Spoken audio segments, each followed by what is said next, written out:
Good morning. Hello. Good morning. Thank you for being here. This morning we have a super exciting session, so I hope that you will be as excited as me.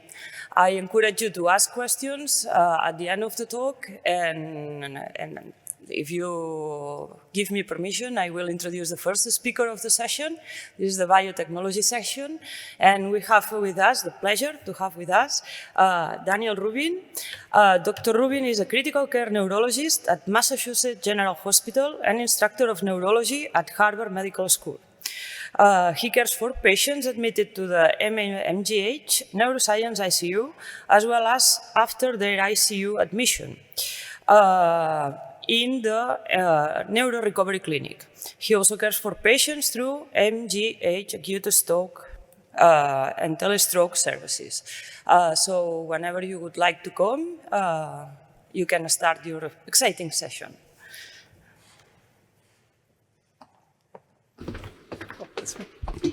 Good morning. Hi, everyone. My name is Dan Rubin. Thank you for the introduction. I'm a neurologist at Massachusetts General Hospital, an assistant professor of neurology at Harvard Medical School, and one of the PIs on the Braingate clinical trial. And today I'll be talking about implantable brain-computer interfaces for restoring communication and functional independence for people with paralysis. Before I get started, I want to thank the organizers for inviting me. This is really exciting. This is a beautiful building and a great meeting, and so I'm really happy to be here. And please do ask questions. I'm happy to take any of them. Here are my disclosures and my funding. Brief outline of what I'll be talking about today, but I want to start with the clinical perspective. So why are we doing this? So as I mentioned, I work as a neurologist in the ICU, and a big part of my practice is taking care of patients who get admitted with paralysis. And often, these patients are losing or have lost their ability to communicate. The prototypical example of someone who's in this situation is someone with ALS who's coming with respiratory failure and may need a tracheostomy, may no longer be able to communicate because of the need to have ventilatory support. We also care for a lot of patients who've had strokes who may lose the ability to communicate if they need a tracheostomy or even if they don't need a tracheostomy. Patients with spinal cord injuries, Guillain-Barré syndrome, myasthenia gravis, traumatic brain injury, the list goes on and on and on. And what happens is when we talk to these patients and when we talk to the families in the ICU, the patients and their families want to know what's going to happen, what is the prognosis? And one question that comes up over and over again is my loved one going to regain the ability to communicate? And communication is so essential to who we are as people, who we are as a species, that often it's that central question upon which the decision to withdraw or sustain life-sustaining care hinges. People, will often say, if my loved one's not going to be able to communicate, it's not clear they're going to want to live. And so this really becomes central to these decisions. And the goal of this research is to be able to tell all of these patients and their families, no matter what other symptoms you're dealing with, you will never lose the ability to communicate. Paralysis is not rare. I think we all know that. So I've got incidence and prevalence of, let's see if this laser will work. Here, I'm not here, but when I give the talk in the US, I say here in the US and worldwide, and it's hundreds of thousands of patients in the United States, millions worldwide, with conditions like spinal cord injury, ALS, muscular dystrophy, brainstem stroke.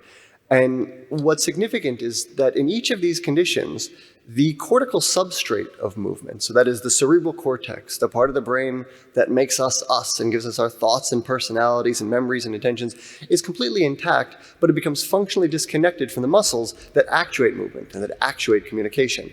Brain-computer interfaces can restore function by measuring the neural signals directly from cerebral cortex associated with intended movement, unraveling the relationship between those signals and the user's intended movement, and then using that decoded signal to control some assistive technology. And I would argue that we have today, in this room, the knowledge, tools, and expertise to restore communication mobility of people with paralysis. We have, if you will, the key to unlock the locked-in brain. All brain-computer interfaces have the same basic design, so I'll show you it here, and then I'll spend the rest of the talk talking about the one that we work on. So they all involve some neural sensor, some sort of technology that's measuring brain signals directly from cortex. We use what are called microelectrode arrays or Utah arrays, and I'm sure you're all familiar with this technology. The second step is the decoder. So this is the mathematical algorithm that translates your measured neuronal activity into intended movement. Here I've represented it with matrix algebra, but of course nowadays this is all done with multi-layer recurrent neural networks and more sophisticated machine learning tools. The last part, which I think is the most exciting, is the actuator. So what do we do with that decoded signal? Do we drive a virtual keyboard? Do we control a robotic arm? Do we control a personal computer? And I'll just show you some examples of these throughout the talk. But this is some basic background information. Now, to get into the Braingate clinical trial, that's the clinical trial that I've been working on, and when I think about clinical trials, when we think about clinical trials, it's really about fitting together different pieces of the puzzle. And so I'll tell you today about our puzzle pieces and how they've worked together. But any good clinical trial is going to depend on matching the right device or intervention in the appropriate patient population to treat a particular condition, a set of symptoms. And ultimately, you need to measure your performance, so you need to decide what are your outcome measures or endpoints going to be. How do you demonstrate to the world that your technology is working? There are a number of different devices or sensors that are available for brain-computer interfaces. So you've probably seen work on things like surface electrode-based EEGs. There's work with electrocorticography. There's new stent-based electrodes. We, in our trial, use, again, the microelectrode arrays, shown right over here. They're very small. Each one's about 4 millimeter by 4 millimeter and has anywhere from 64 to 100 individual electrodes on it. And we place anywhere from 2 to 6 of these in the precentral gyrus, in the motor cortex of our participants. We use microelectrode arrays. They've got their pluses and minuses, pros and cons. So they're very good because they have the highest resolution of any widely available recording device. You can get individual neuron, single cell resolution. The drawback, the major drawback, is they're very small. So you don't get a large coverage of the cortical surface. So you have to be very precise in where you place the electrodes.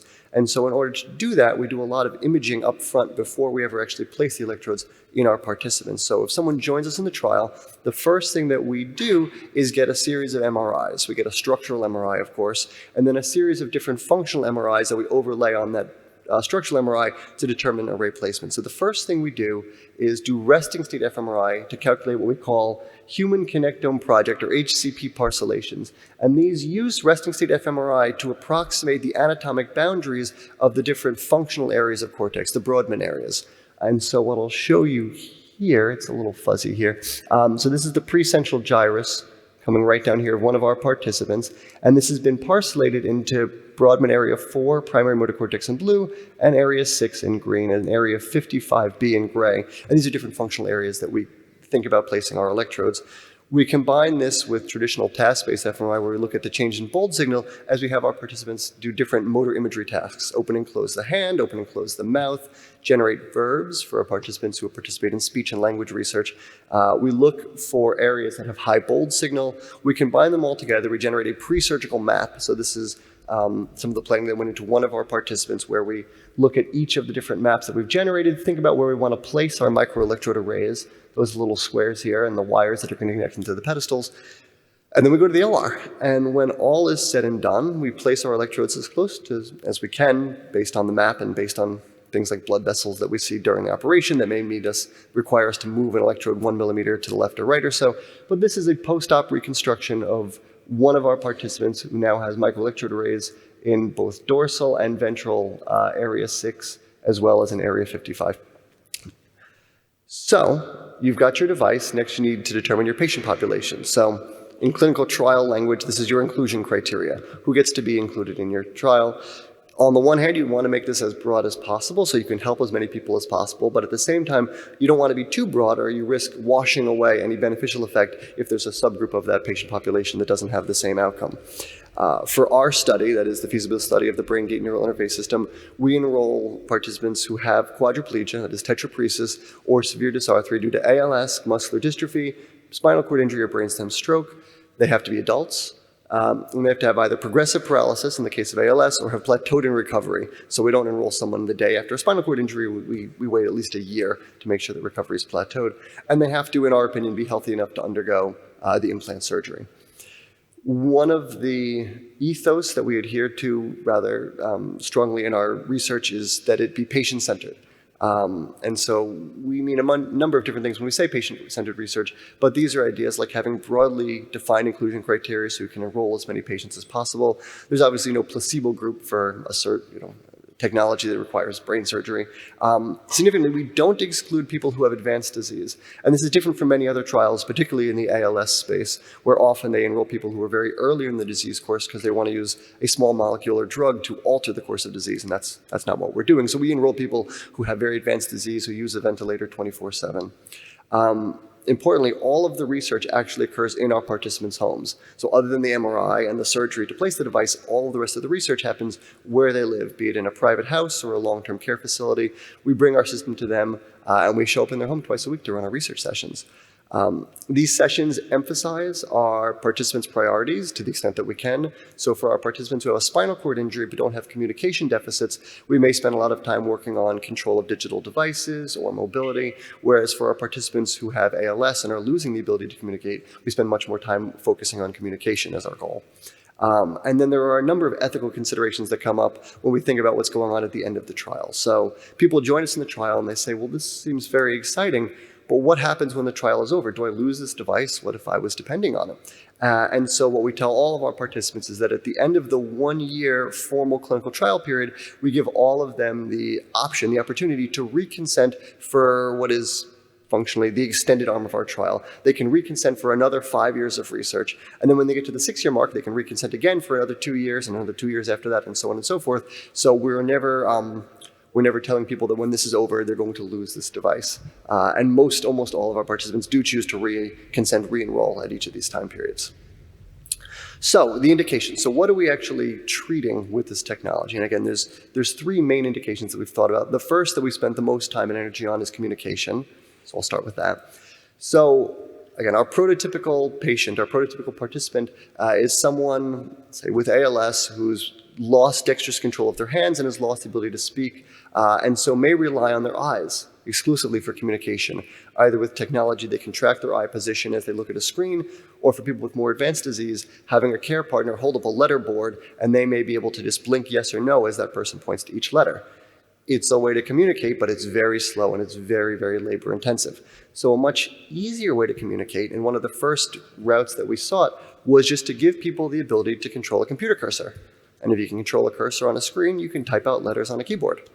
So in this video, that's exactly what's happening. So one of our participants who has advanced ALS, she's lost the ability to speak or move her hands, but she can think about moving her hand. And what we've told her is, think about moving your hand up, down, left, and right. We'll decode that intended movement, and we'll just make the cursor do whatever you're trying to make your hand do.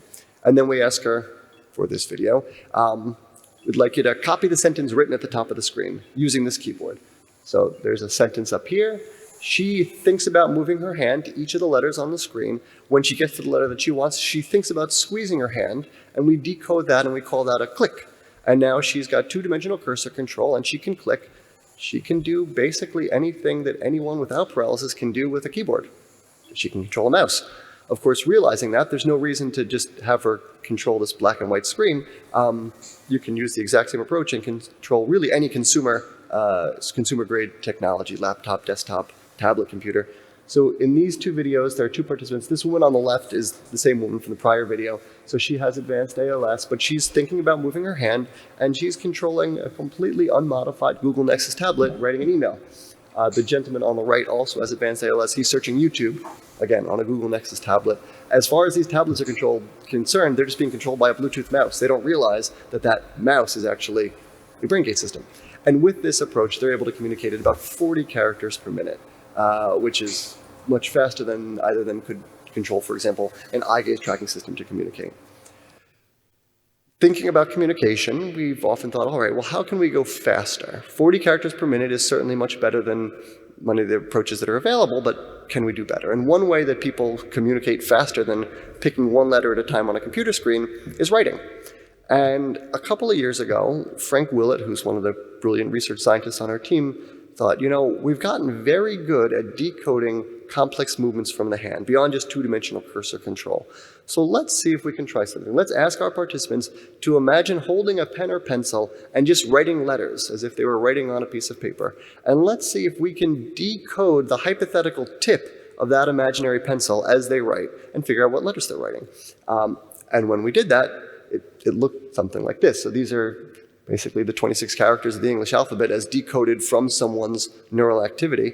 And if you train an RNN-based decoder to recognize these, you can have a way of entering text that is even faster than selecting letters on a computer screen.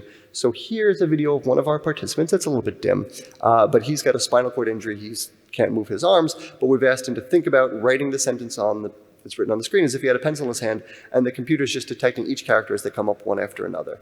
And with this, he's able to write out characters at about 90 characters per minute, which is approaching the speed that someone without paralysis can type a text message on a smartphone. So a means of communication many of us find to be sort of acceptably fast.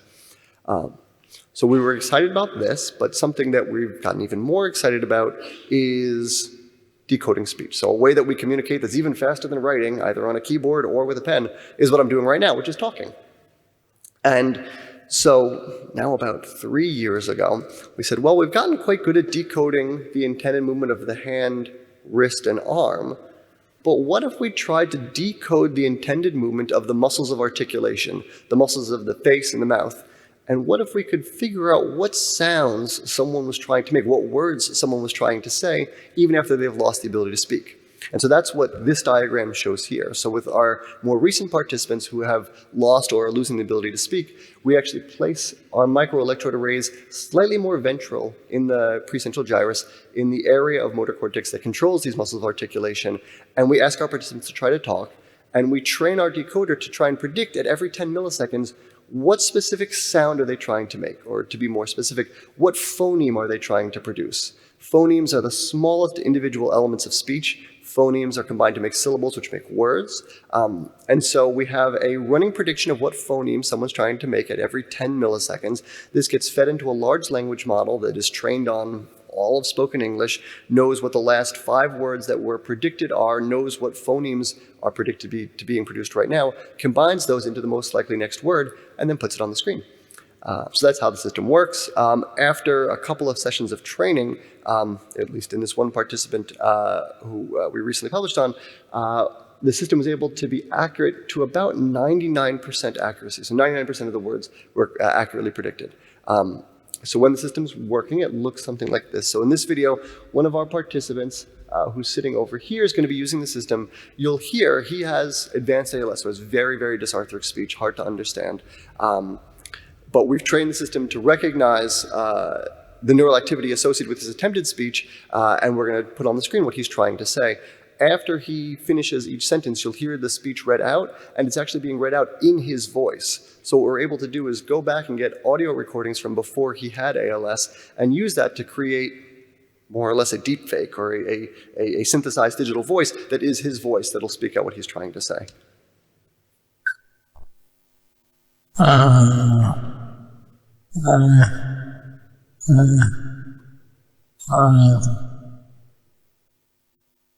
Hello, is this on? Sorry, it's a little loud.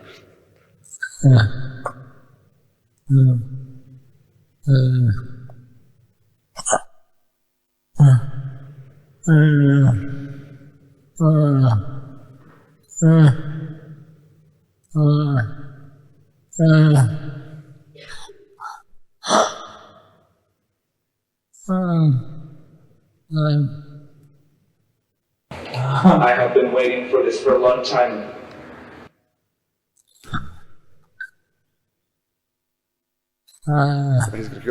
There's there's a transcript up here of what he was trying to say during this conversation and what we decoded.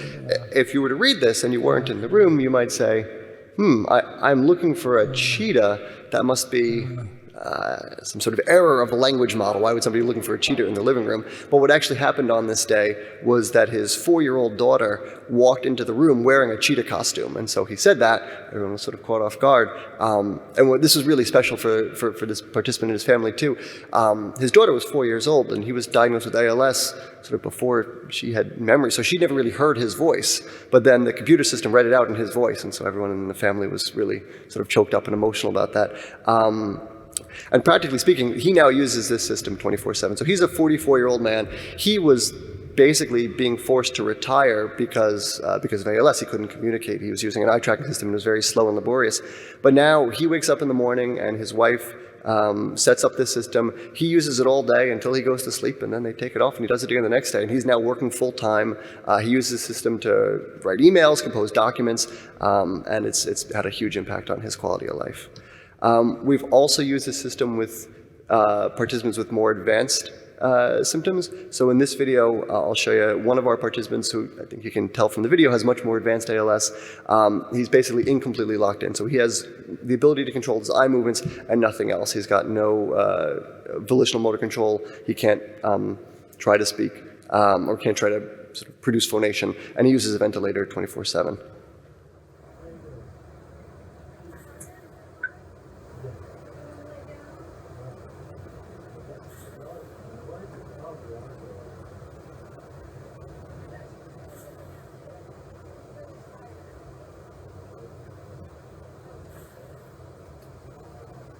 Seems like they think they know what they want. And so it's sort of the same, you get the idea. So that's what we've been doing to help restore communication. We've got a few other areas of research that we've been working on. One big one is mobility. We've thought about restoring mobility in a couple of different ways. For a while now, we've been working with various robotic systems to help people with paralysis restore mobility. So this video, this is about 10 years old now, but this is of one of our participants who has paralysis from a brainstem stroke. She is thinking about moving her hands to control that large robotic arm there, and then she's going to try and give herself something to drink from this thermos. It takes her a moment to line it up because that was this robotic arm. She's thinking about controlling her hand, but she's controlling this gigantic arm that's located some distance from her body. So it takes a little time to line it up, but we'll let her do that.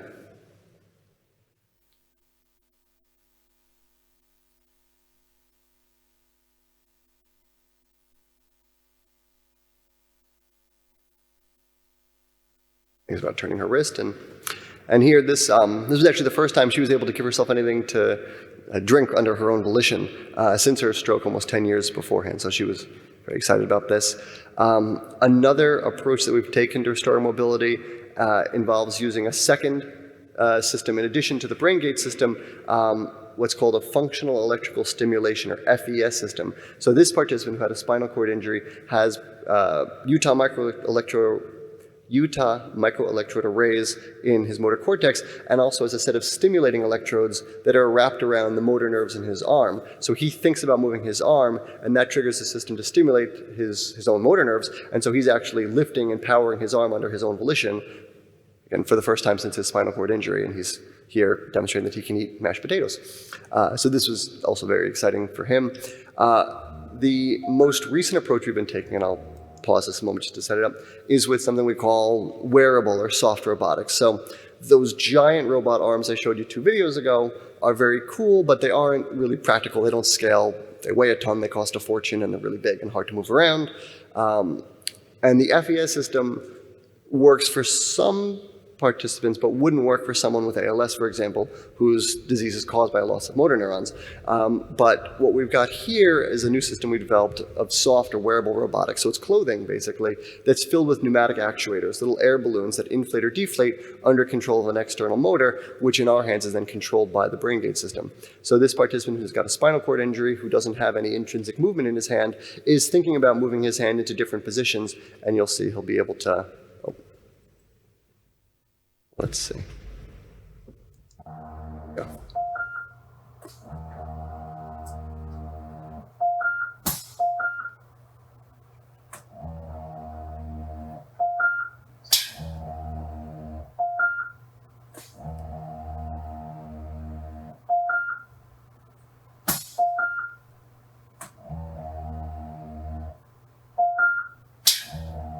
So you can see he's thinking about, we were asking him in this task to make different gestures, basically. And here's a test of how the system is working. So his spinal cord injury is a little bit lower, so he still has some power in his shoulder, but you'll see he has no real movement in his right hand. We've asked him here to take some blocks. We're going to put them on his desk, and we want him to move those blocks into that little container next to his desk as quickly as he can. So here he's doing it without the glove on, and you can see it's sort of frustrating for him. And he basically just takes his hands and tries to balance the blocks on his hand so that he can get it into the box. And it's not easy to do, and he doesn't much care for doing it. Then he puts on the glove.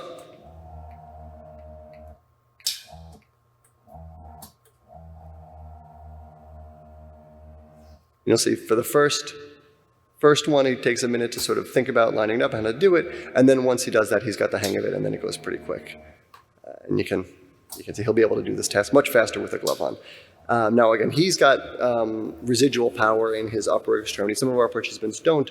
I don't have videos yet, but for those participants we have, in addition to the glove, there's a similar robotic sleeve and shoulder so that one can also get movement at the biceps and at the shoulder and really reanimate the entire upper extremity with a piece of clothing that you can just take off when you're done.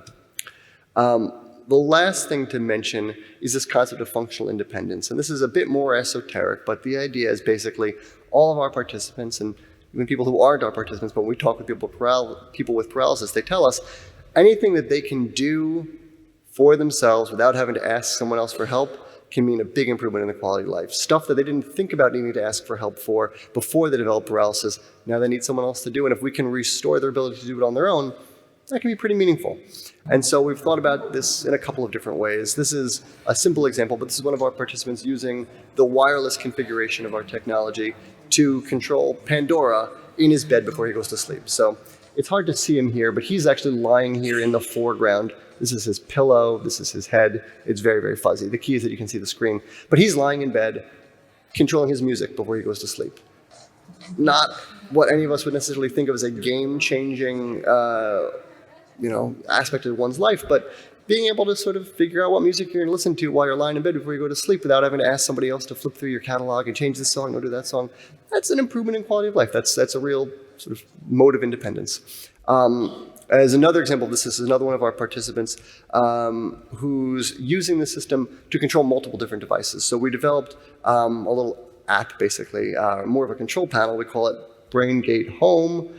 It's running right here in the corner, but this gets installed on all the different technologies that one wants to use, and it gives you a way to switch between different technologies without having to change any plugs or ask anyone for any help. You can do it all on your own. So it runs on, you choose sort of one system to be the master system. Here it's his laptop, his desktop computer. So he's controlling his desktop computer. The app is running. When he wants to switch to, say, control his iPad, he does a series of gestures. So he squeezes his hand 3 times in a row, and that brings up the Braingate Home app. And then from there, he can switch between different devices. So he can switch to controlling his iPad, so he can make some beats in GarageBand. He can do things like calibrate the gestures, adjust the mouse sensitivity or mouse speed, control the lighting in his home. So he's got one of these smart lighting systems that plugs into this system so he can change the lights. All these things he can now do on his own without asking anyone for help. And so it just makes it a more natural way to think about using the system and integrating it into one's life. So those are the indications that we treat. Then the last part is, what do we measure? What are the outcomes? How do we demonstrate that this technology helps?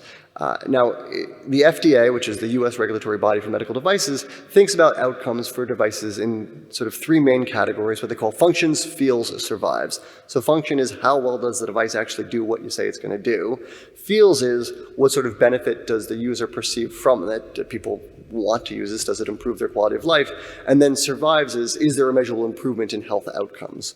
For functions, this is a sort of straightforward kind of metric to think about. So how well does your device work at doing what it's supposed to do? So as an example for communication, the currently available modes of communication for people who have severe paralysis, there's things again like eye gaze tracking systems, which can generally allow someone to communicate at somewhere between 1 to 8 characters per minute. So it depends on which study you look at. There are EEG-based systems, which I'm sure you're familiar with, and those similarly have a character selection rate in the single digits. And then for the 3 examples I showed you today, the 2D cursor control or handwriting or speech, its communication rates 39, 90 letters per minute or 60 to 80 words per minute with the decoded speech. So much higher communication rates in terms of function or just sort of pure bit rate, information transfer rate. But do users perceive a benefit? And this is more difficult to assess, and this one requires a bit more thought. How do you actually demonstrate in a statistically significant way that someone benefits from a system? One approach that we've been taking is just to say, well, do people want to use it? So with that speech neuroprosthesis I showed you, we've plotted here hours of use versus day since implantation, you can see once the system is basically calibrated and up and running, it's a linear relationship, which is to say he wakes up every morning, uses it for 12 hours, and then goes to bed. And so we would argue that that would show that he perceives benefit, because if he didn't find a benefit, he wouldn't keep using it every day.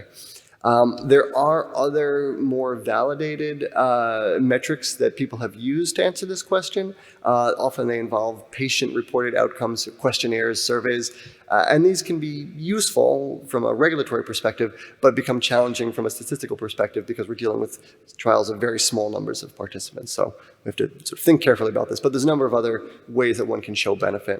And then the last part is survive, so health outcomes and safety. And so here we've looked at the safety profile from our clinical trial, and we recently published the first 14 participants' safety data. So we looked at all the adverse events for the first 17 years of our clinical trial with 12,000 participant days worth of data.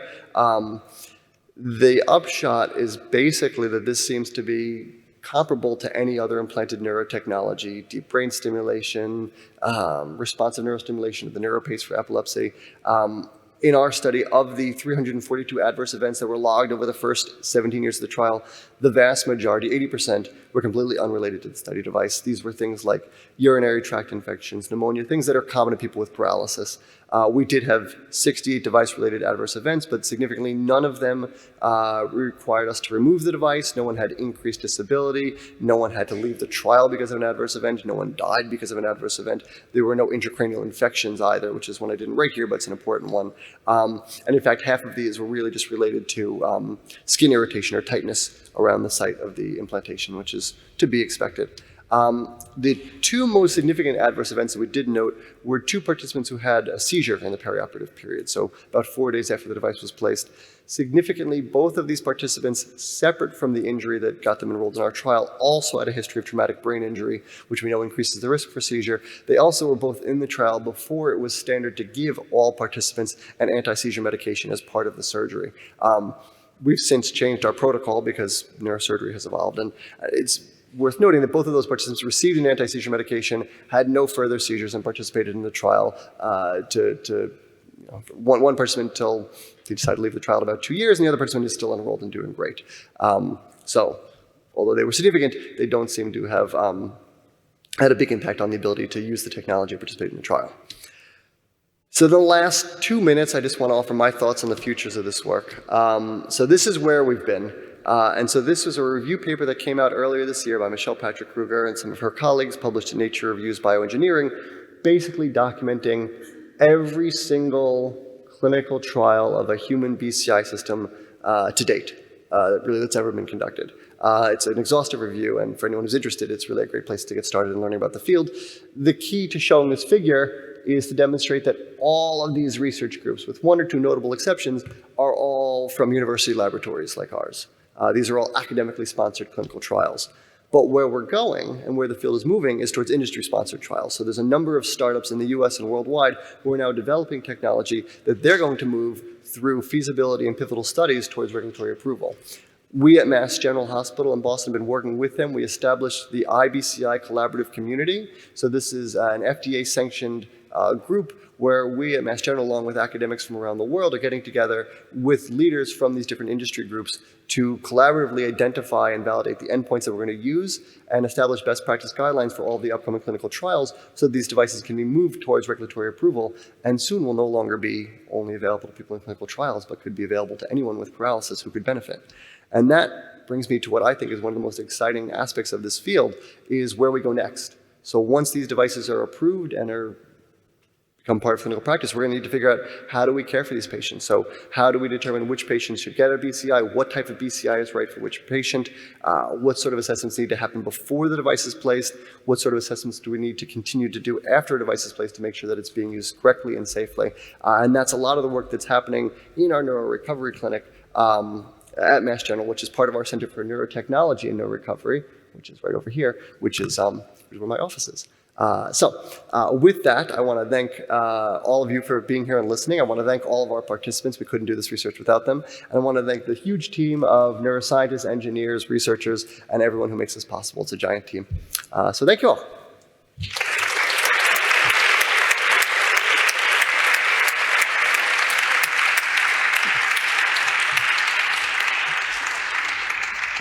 questions now, or should we do them at the end? I think we have time, no, for a few questions. So, Lupe, please.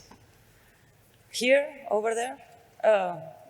Well, whatever. Afterwards, Dr. Soria. Go for it. Yeah, go. So thank you for the talk. It was amazing. So this may be like a really naive question, but I know nothing about BCIs. But does it work like only one way, where you can only like move a robotic arm, or does this robotic arm, or in cases of I guess sensitive information not getting into the brain, can you bring proprioception back, or do you rely on your visual information to kind of know where your new arm is? That's a great question. So we can both record or monitor as well as stimulate. So there's a way of doing what's called CMS, or cortical microstimulation. So the same electrode arrays that we use can both measure and stimulate. Now, in our group, we haven't done that as part of our group. There's another, I'd say the second largest BCI group in the United States is at the University of Pittsburgh, led by Jennifer Collinger. And what they've done in their research is they've worked with a participant who has arrays both in the precentral gyrus, motor cortex, as well as the postcentral gyrus, or primary sensory cortex. And they've done exactly that. So they've developed a robotic arm where when the robotic arm grabs something, that sends a stimulating signal into the postcentral gyrus, so the person feels the sensation of grabbing. And what they were able to show in their study is that when you have that microstimulation added, you have much, much better control of a robotic arm, as you'd expect, right? So they were able to restore proprioception, and people were able to do different tasks of manual dexterity much more fast and much more accurately. We haven't yet done that as part of our group, although we've thought about when and how to do it. But the short answer is that it's generally accepted that doing that does make these systems work better, but you need additional hardware to do it. Thank you very much. Yeah. Congratulations, it was an amazing talk Thank you. work, so thank you for sharing. You made me think about those studies that they do fMRI in coma patients, where they see there is activity in unresponsive patients. Yeah. And I thought, have you thought about the possibility that Braingate could be used for these people to communicate somehow? Absolutely, it's a great question.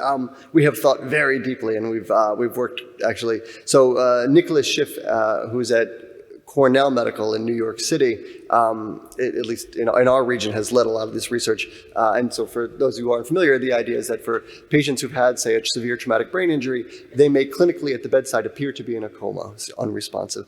But we sometimes don't know if someone is truly comatose, that is unresponsive, or if they have, as a result of an injury, such severe paralysis that we just can't, on bedside exam, detect any volitional movement. So this is a condition referred to as cognitive motor dissociation, or CMD.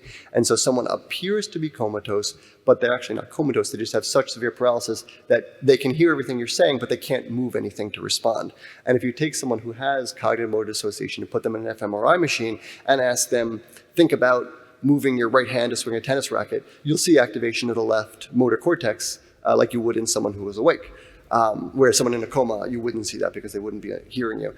And there was a study recently published by Nico Schiff and others showed it could be up to a quarter of patients who appear to be comatose actually have some evidence of this cognitive motor dissociation. So it could potentially be a huge population. And we've thought about exactly that, about is this a population, if we identified the right people, could we use something like the Braingate technology to give them the ability to communicate? We're exploring it. We're putting in grants, and hopefully we'll have an opportunity to do this. But it's a great question. We've thought the same thing, for sure.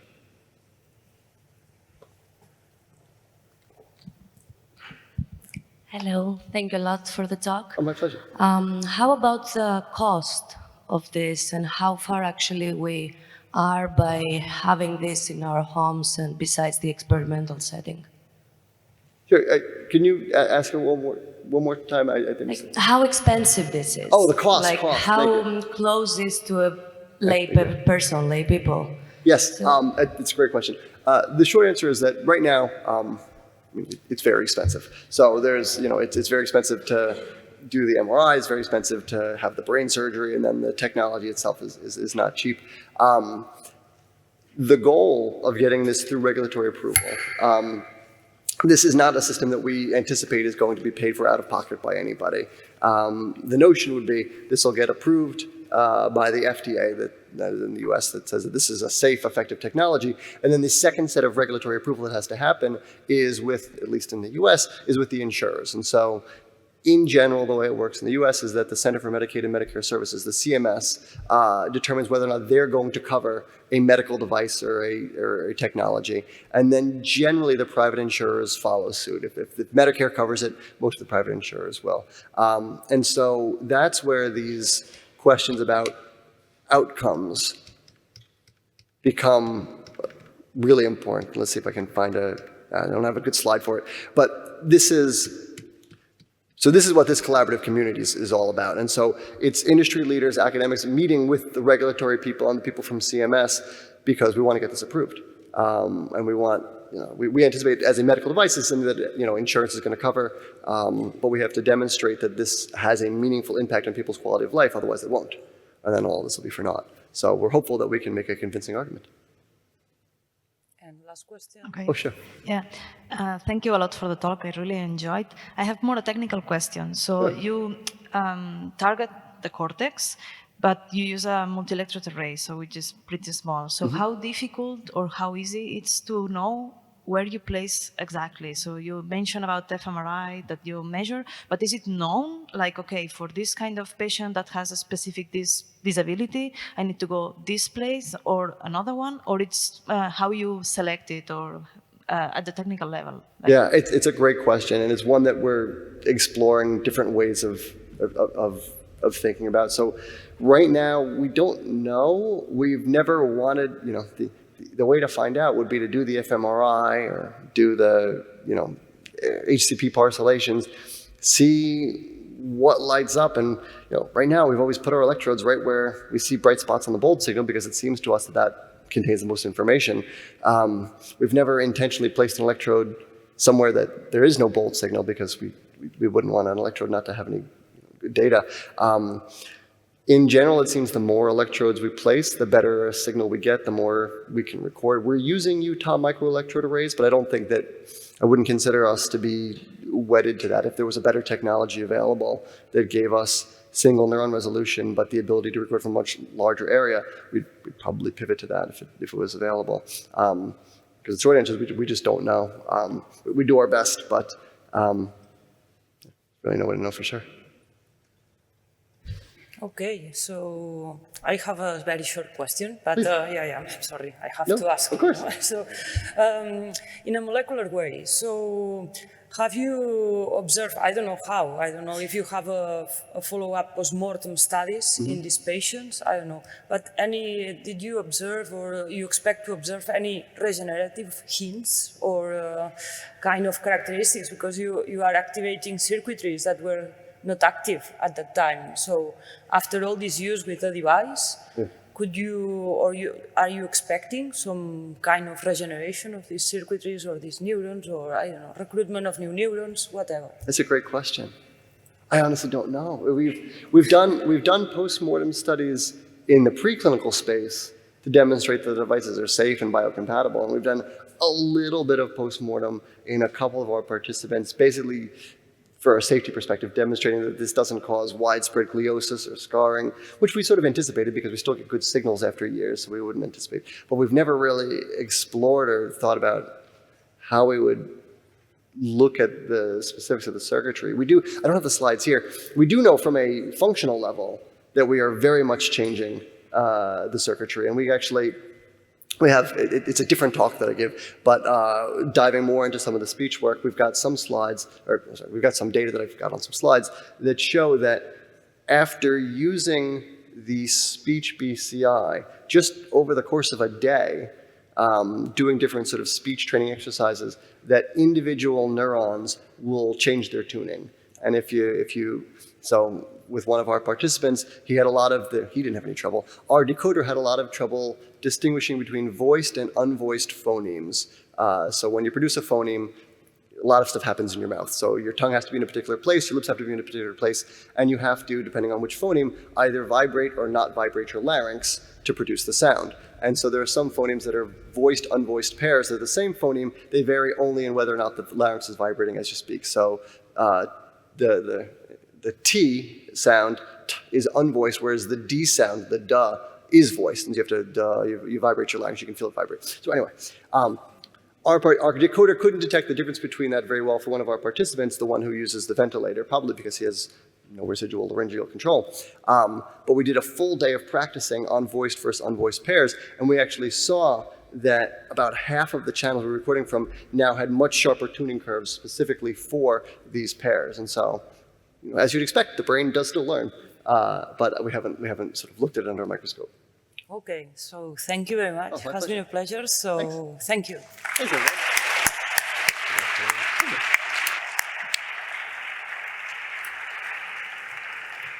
Now, our second speaker is Jean-Rémi.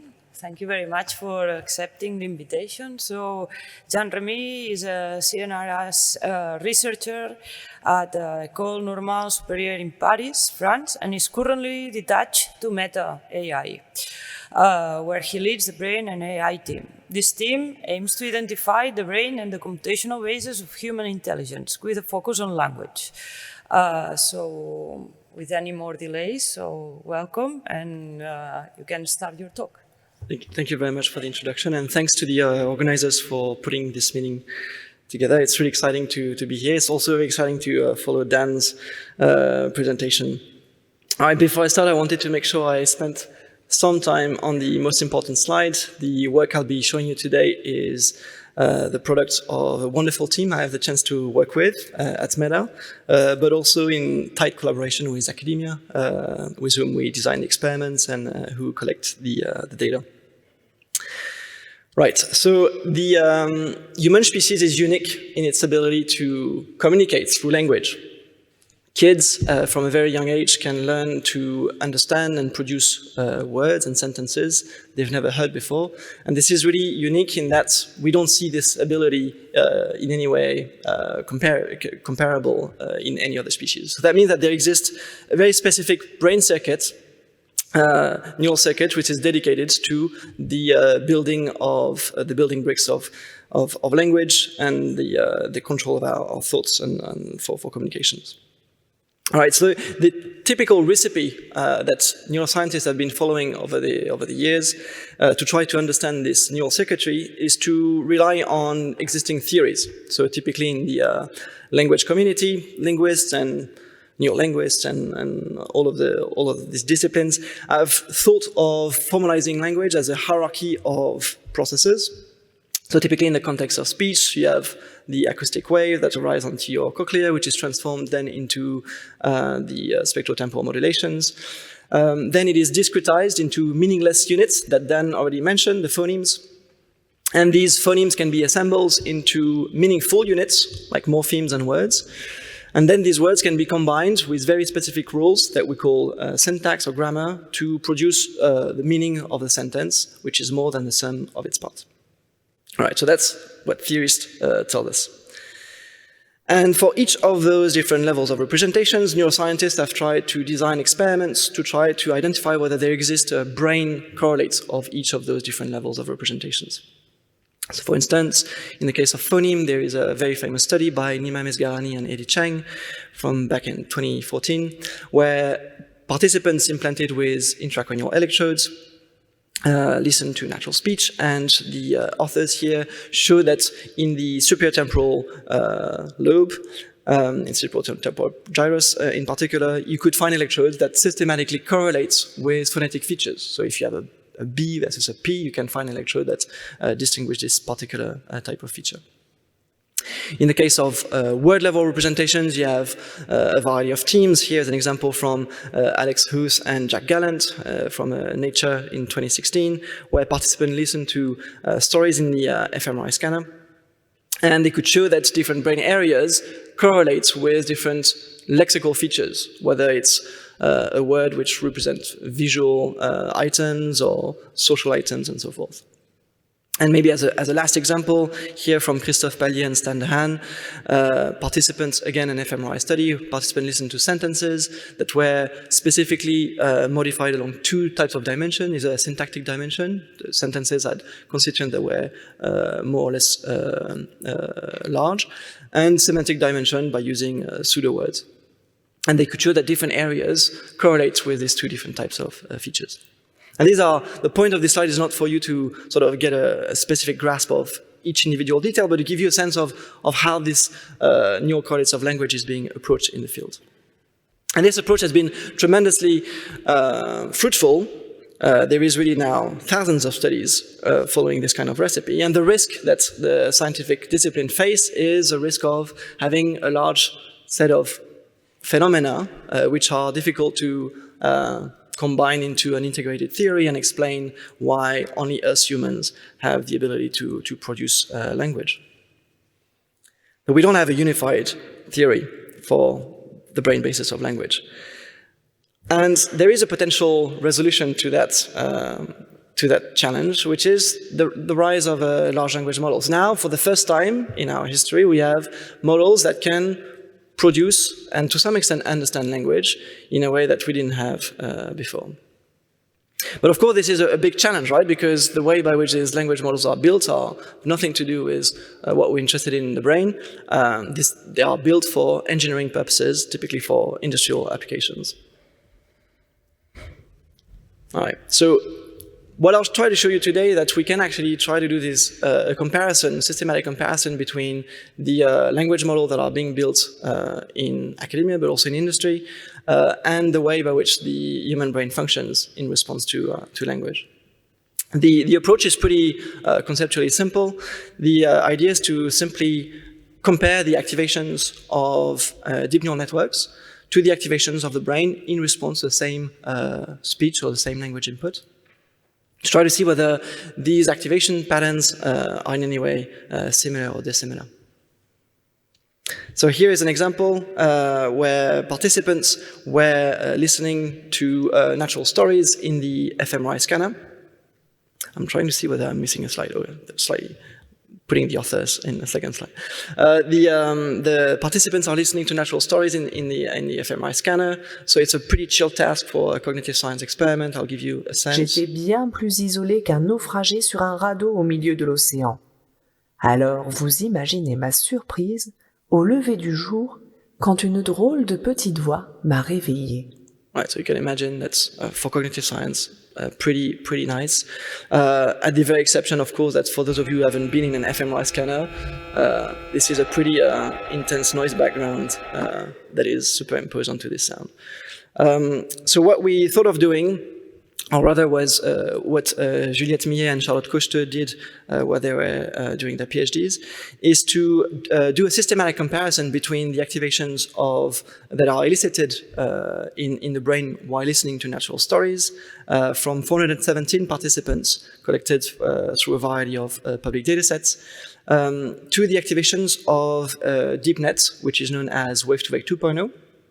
It's a bit of a mouthful, but basically it's a classic state-of-the-art deep neural network. The particularity is that it's a speech network, so it works with sound, and it's self-supervised, so it doesn't have you don't need to have any human annotation. It just learns to predict its own activation, and that's apparently a very good learning scheme.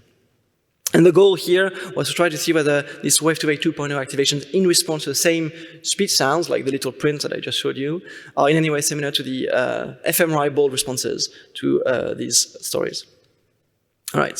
So of course it's a difficult comparison to make because we don't know which neuron, artificial neuron, to compare to which biological neuron or voxels. So for this we follow a classic recipe now in the field, which is called an encoding analysis. And the idea is to try to learn a linear regression from the activations of the deep net to the activation of the brain. And conceptually, the idea is that a linear regression is like a linear readout, like any neuron can do this.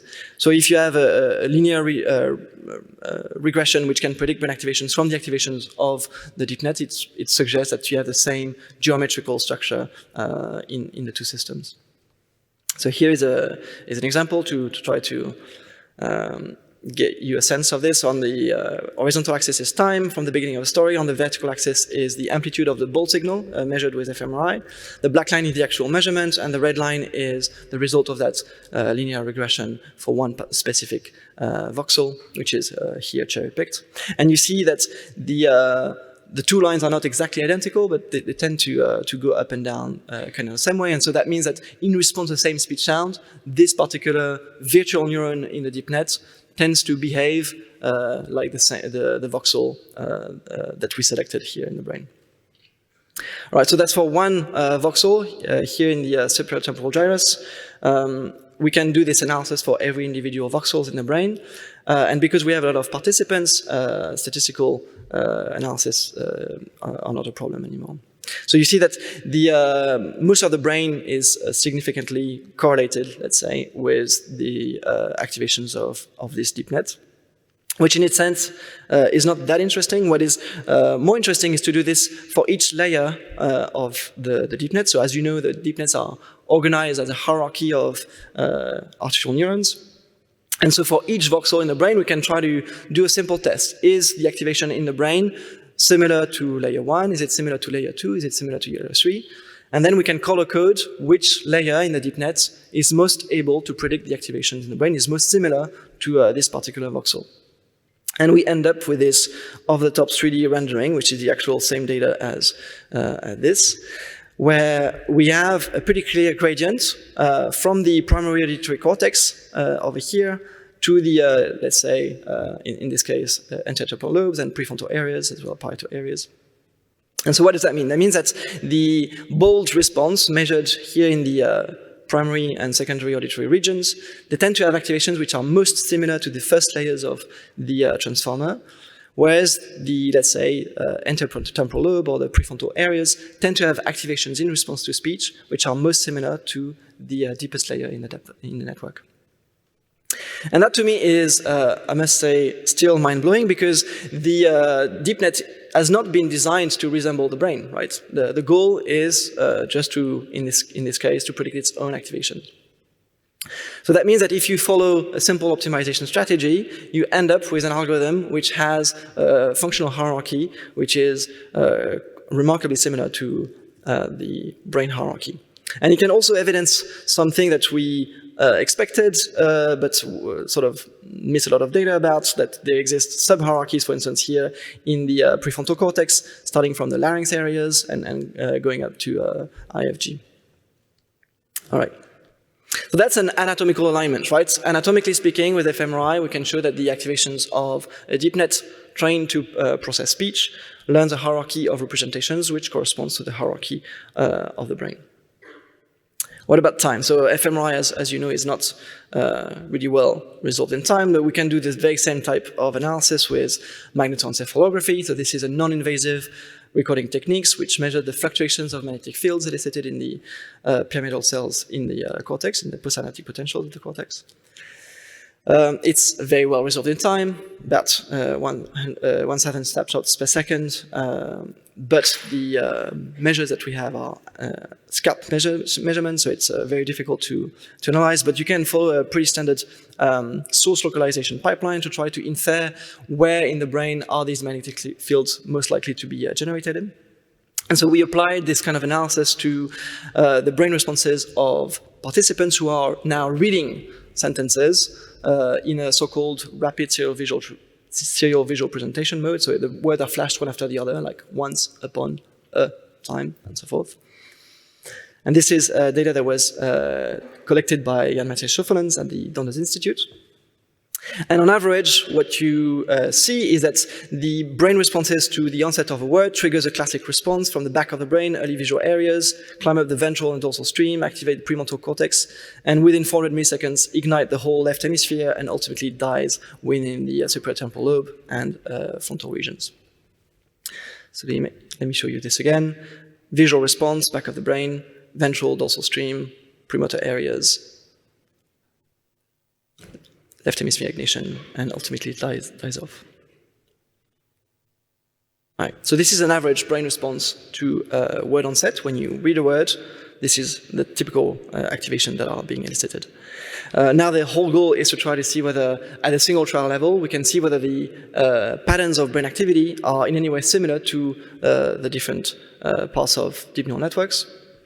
So we did the very same type of analysis that I showed you before with fMRI, except that this time we can do it with a millisecond precision.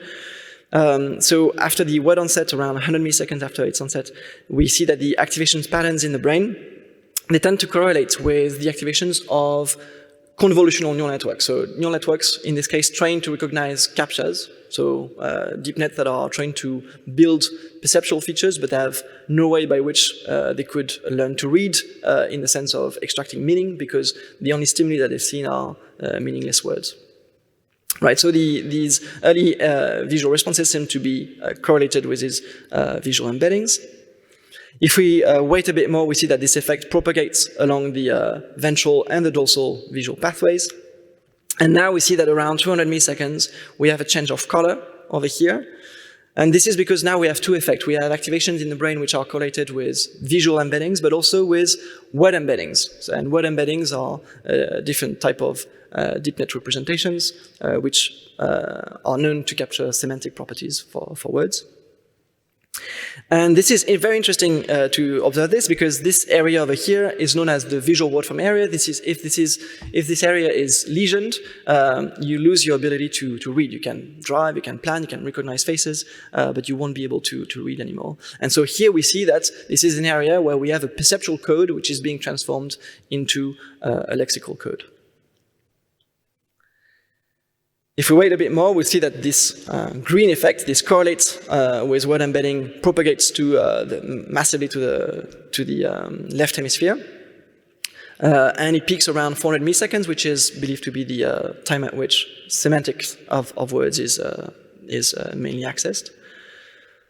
After that time period, if we continue, the activations, I must say, are pretty difficult to analyze, but if we pay close attention, we'll see that every now and then we have peaks of reds, and ultimately the whole brain becomes red, and what this means is that now the activation pattern that we can record with magnetoencephalography are systematically correlated with the activations of deep language models like GPT-2.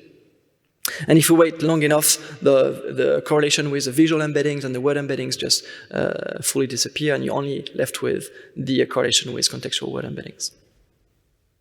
So that's sort of a demonstration, just an illustration in this study to show you that we can compare these MEG responses to, in this case, reading, and rediscover things that we kind of already knew from factorial or classic experimental psychology, that we can really have different stages of processing in the brain, perceptual stage, a lexical stage, and let's say a compositional or contextual stage, which puts things together. And one of the remarkable things, for instance, is that the same area can represent different things depending on the moment at which you're focusing on its activity.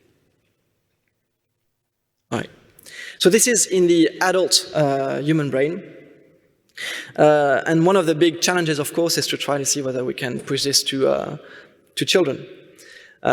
So because, as you all know, children are much more able at learning language than us adults. Their brain is much more plastic, and somehow their neural circuitry is really devoted, or has probably been optimized by evolution to acquire language extremely efficiently. But doing studies with children is extremely challenging.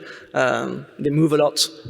If you ask them to stay still in the fMRI scanner, it can be a pretty tough challenge. So what we thought of doing with a friend and colleague of mine, who is a neurosurgeon at the Rothschild Foundation Hospital in Paris, is to turn to pediatric intracranial recordings. So there are many patients, very young patients, from 2-year-olds who suffer from epileptic seizures, who are implanted with electrodes to treat their epilepsy. And so they stay in the hospital for about a week with the intracranial electrodes. So the setup typically looks like this. This is stereotactic EEG. This is not UTRAs like Dan showed. The craniotomy is less invasive in that sense. For about a week, the clinical team will try to identify whether there are specific seizures elicited in different brain regions to comfort or make a decision about whether this particular brain region should be removed, which is very difficult to do from a pure anatomical point of view. All right, so the bottom line is that these patients, after this first operation, are waiting in the hospital with these intracranial electrodes. And Linnea, who is a PhD student with us, basically come and ask them and their families whether they would be happy to listen to natural stories like The Little Prince that I showed you before. And so for those who accept, we can timestamp at every millisecond the phonemes and the words that they hear, and try to see whether we can correlate these brain responses to different lexical features. So we have 45 patients. The youngest ones are 2-year-olds who are doing this task. And this ends up with more than 500,000 electrodes, recording different parts of the brain, with a pretty large coverage of the neocortex, perhaps at the exception of visual areas, which are not heavily sampled, because this is not typically the location of epileptic seizures. What you see here on the right is the position of the electrode, but also the color code means it's the correlation between brain activity and what we can predict from brain activity given phonetic features or word features.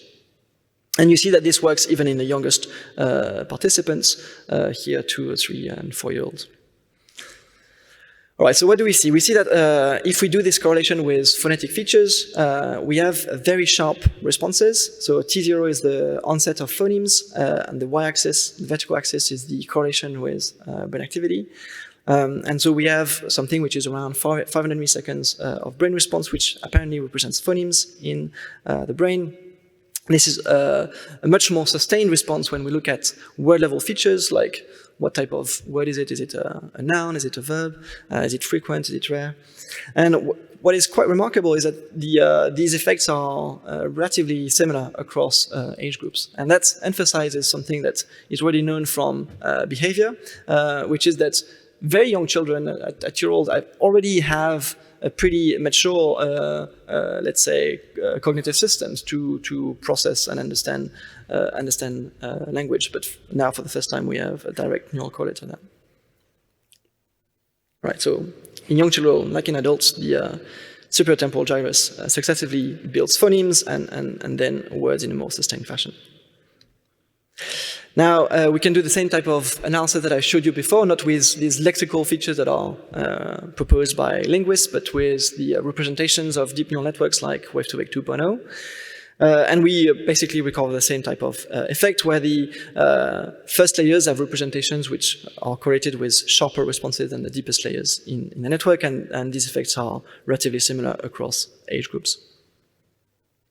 Now, what is very interesting, of course, is that we can train these deep nets, and so we can show that by training these deep nets, we learn representations which are more similar to those of the brain. So for the first time, we have these AI models which can learn representations which aligns with those of the brain of adults, but also of young children.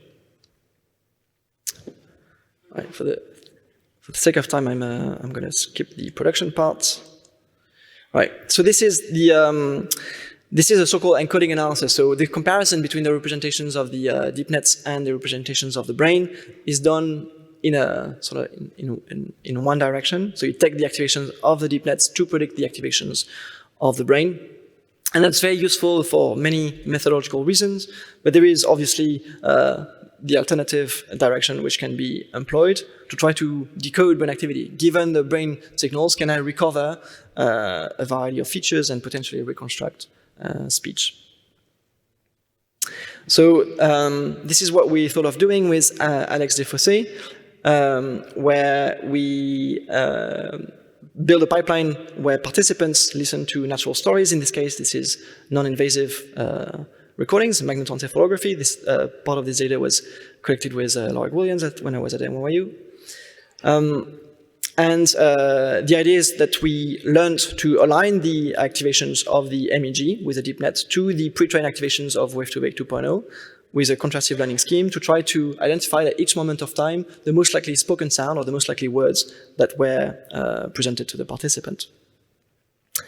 The data and the code is available online if you want to replicate. And the long story short is that it works much better than I thought. It's clearly not at the level of what we can achieve with intracranial recordings, but it's certainly much better than what I anticipated. So here is an example where the participants are listening to a story, and in the story there is a sentence where the participant hear the "thank you for coming, Ed." For subject 3, you see that the decoder identifies the words accurately for every individual item. For subject 2, it makes some mistakes. For instance, the word thank is incorrectly identified as the word what, and the word ed is incorrectly identified as the word in. And for subject 1, it never works. So it's you instead of thank, it's to instead of you, it's author instead of for, and so forth. But if you pay close attention, you'll see that the true word is not that far behind, right? It tends to be in the top 10 or top 20 most likely words output by the decoder. And that's pretty remarkable because we have a vocabulary here of more than 700 words. All right, so we are continuing pushing this idea now with Stéphane Lascoli, who is a researcher in the team, and to try to focus on the semantic properties. And again, this works at a level which I did not anticipate from my experience in the field. So for instance, if the participants are hearing the word night, you see that the most likely word is decoded as night, but the second most likely is evening, and then hour, and then week.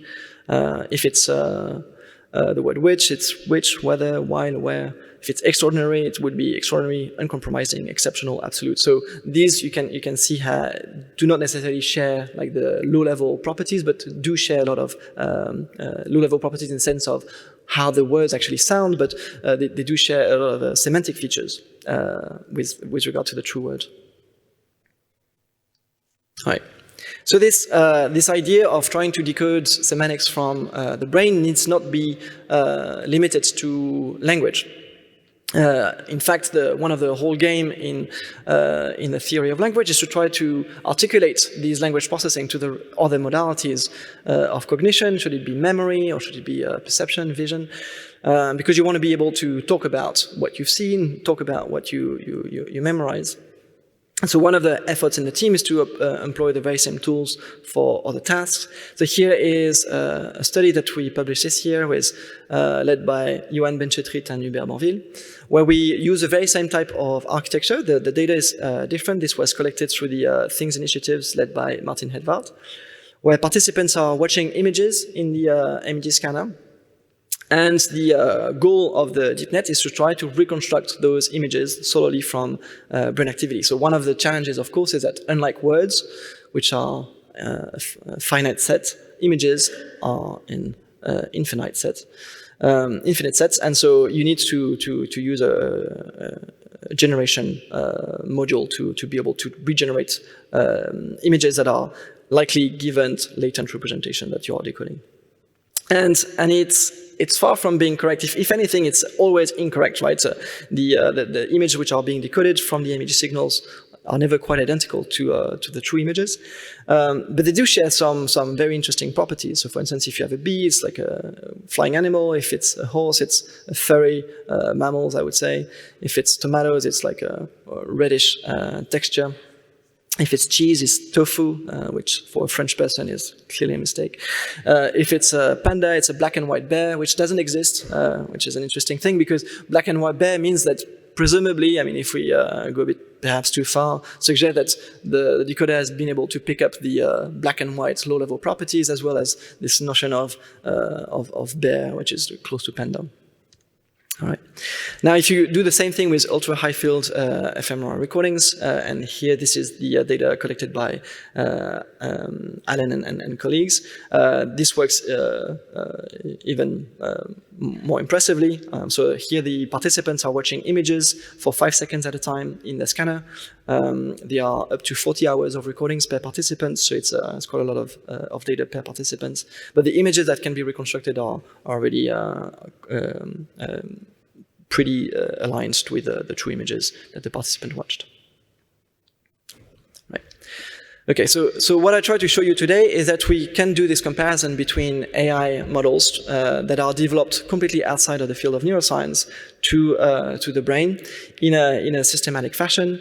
I showed you that we can do a systematic comparison between this deep net and the brain to recover a remarkable alignment of the hierarchy here in the case of the speech hierarchy, but we find the same thing in the visual hierarchy as well.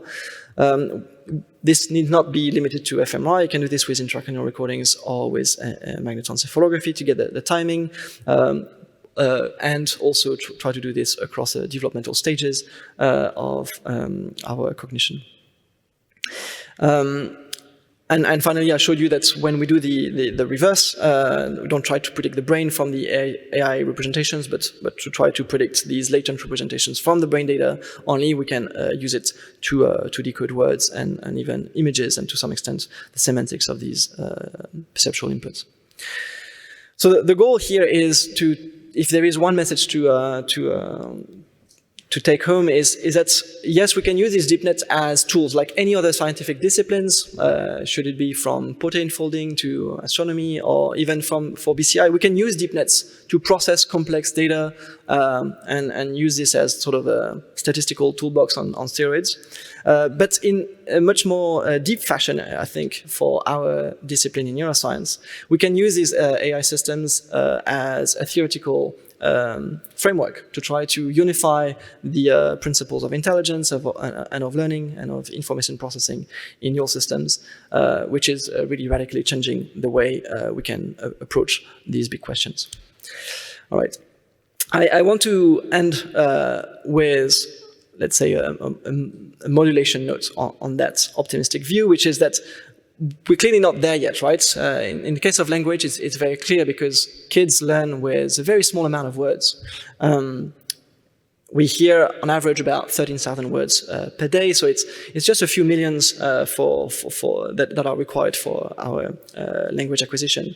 And this is nothing compared to what large language models are required for learning to process language. And they're not even, obviously, as intelligent as we are. And so what that means is that these AI systems that exist today, they don't have the exact neural circuitry that is required for learning language efficiently and learning and processing language as we do. And so there is, of course, a lot of things to improve in that domain, but it's certainly something which I'm optimistic about. Okay, with this, again, I wanted to emphasize that this work is done by wonderful collaborators, academic partners, and people who finance this study. Thank you very much.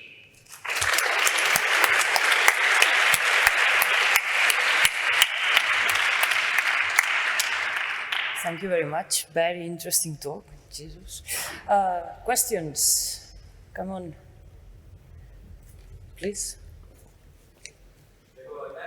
No, with a mic. This was fantastic, really exciting. I'm thinking about early on basically the isomorphism that you've shown, the great.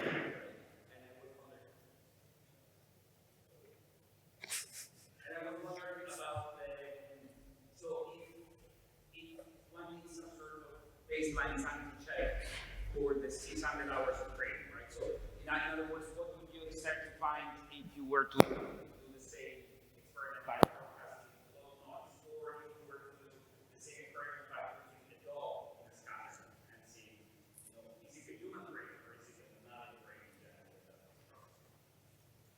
So that's a very interesting question. So several elements to it. The first thing I can say is that we do comparison between brain activity and these deep net trains with a variety of inputs. So for instance, we can train them on the same language as to the participants. So if the participants are French, we train the model with French speech only.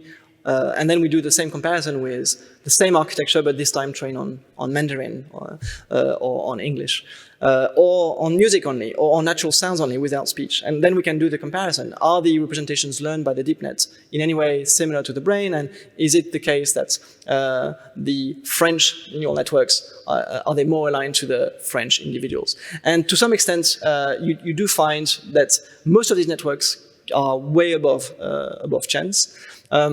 but training with the right data sort of improve the alignment with the participants.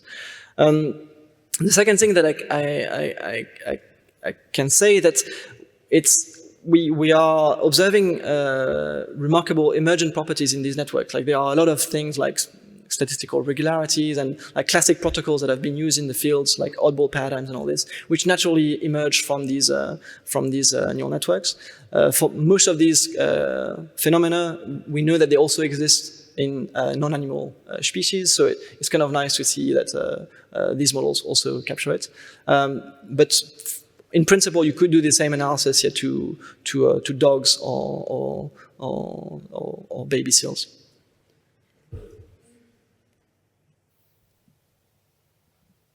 More questions here?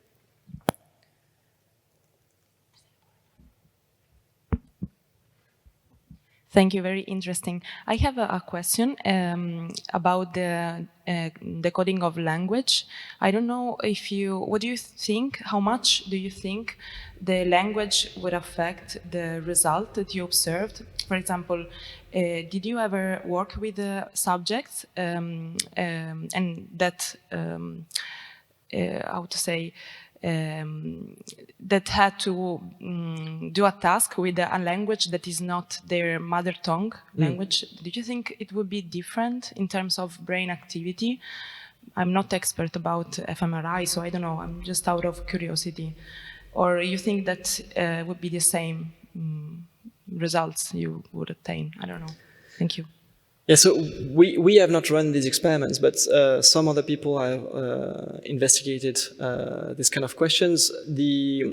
When you don't speak the language, you shut off, right? So you pay attention to the speech sound at the beginning, and then after a while you don't process it, and so your attention span really sort of diminishes. So my prediction would be that the overall brain response would be heavily diminished anyway, and so there is not much you would be able to get. If your question relates to second languages, and then I don't think there is any work that has been done using this type of decoding analysis. So I don't know. But yeah, one of the things which may relate to this is that we can show that you can learn to extract or to decode semantic features that have been perceived from images and generalized to the speech modality. So I suspect that you would also be able to learn to decode from, let's say, one language and then be able to generalize to another language, as long as the participants can understand both languages, because ultimately it goes to the same brain representations. Yeah. Okay, thank you. Sure.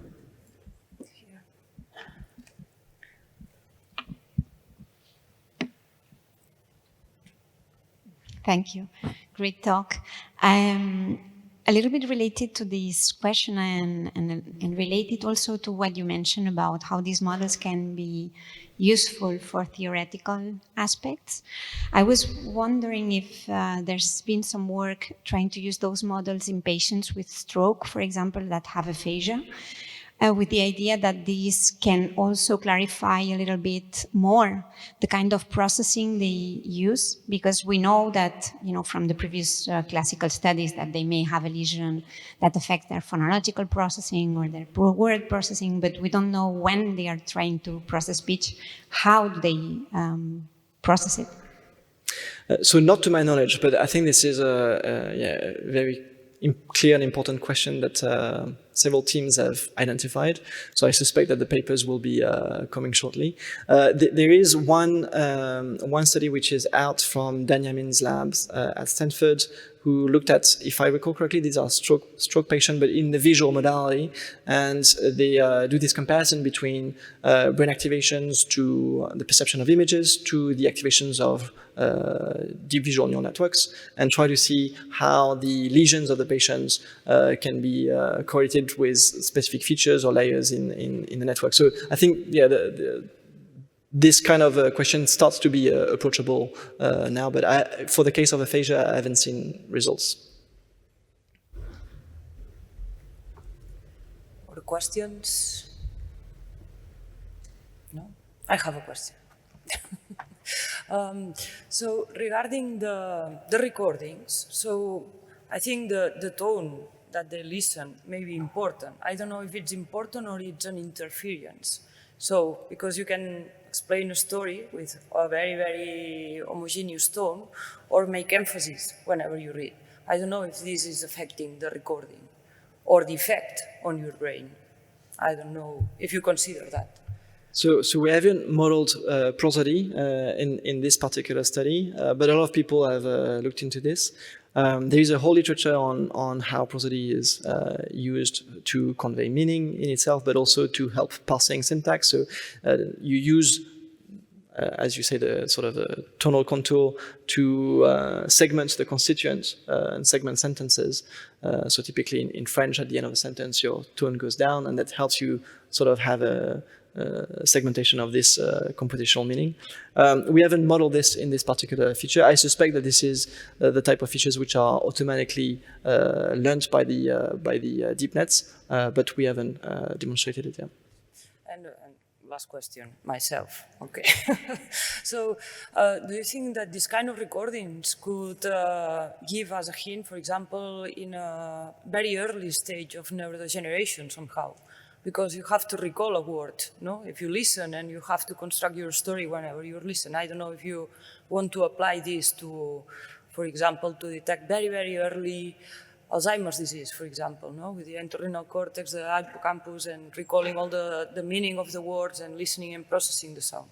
I don't know. Yeah, so again, like I haven't seen studies showing this quite yet, but I suspect this will be incoming because the approach is so simple in a sense. Like it's suddenly you don't need like a factorial design and like thinking too much of the experimental paradigm. You just have participants either speaking or listening to natural stories. I suspect that we'll see a generalization of the use of these tools. And from what the small things I know from the literature on Alzheimer's disease, there will probably be some precursor specifically in the terms of delays for the activations or pre-activations of words, whether you can anticipate words or recollect them during production or comprehension. But I haven't seen these studies quite yet. Okay. So any more questions? So recommend reading or scrolling? Thank you. It's better. Okay. Thank you very much. Thank you.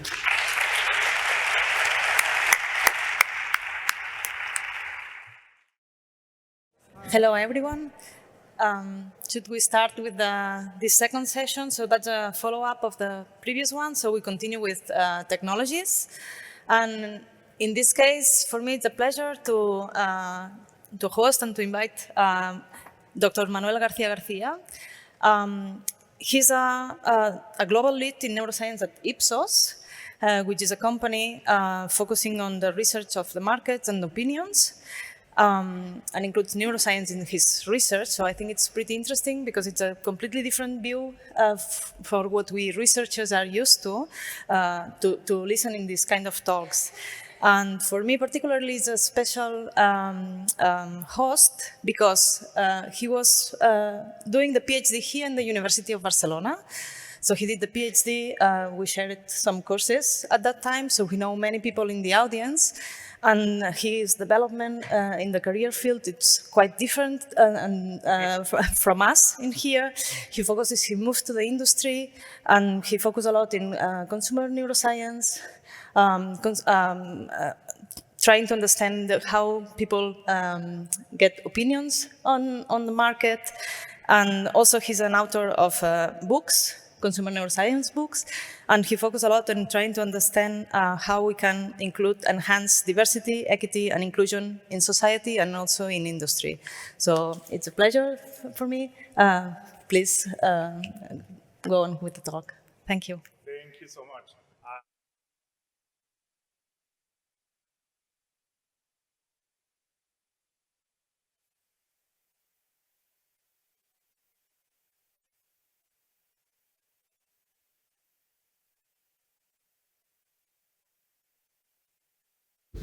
Oh yeah, that would do it. I was saying I want to thank my dear friend Professor Massana and the whole Institute de Neurosciences for extending an invitation, and I'm thrilled to be back in the building where I defended my PhD thesis pretty much 15 years ago. So as Mercedes said, my trajectory has been quite different, and I fell like 12, 13 years ago, whatever, 12 years ago, into the world of consumer neuroscience, and consumer neuroscience is by no means anything new at all. Like, it was kind of like a shiny object back in the 2010s. Like, by now you can find a lot of courses of consumer neuroscience. I used to teach at the business school of New York University. As you said, there's a textbook that I put together with a colleague from Columbia University that's published by MIT Press, if anyone is interested. And this industry has had a trajectory and also had a very, I think, strong pivotal moment in 2020 when we all suffered. Oh, my timer isn't working. Here it is. When we all suffered the pandemic, and it expedited the change. And what happens with any shiny object is that with time, everything that's valuable at a certain cost will remain, and some things will go away. So I wanted to bring, and I got too excited and I brought like too many things, but I'll try to adjust to the time. I wanted to bring some examples of how we are applying science in general, and specifically neuroscience, to the field of consumer research and public opinion research. So I work for a company that's called Ipsos. It's a French global company. We are about to celebrate our 50th birthday next year in 2025 in Paris. So we're like 50 years old. We're in 90 markets. We have an office here in Barcelona, also in Madrid, but like pretty much, big part of the world.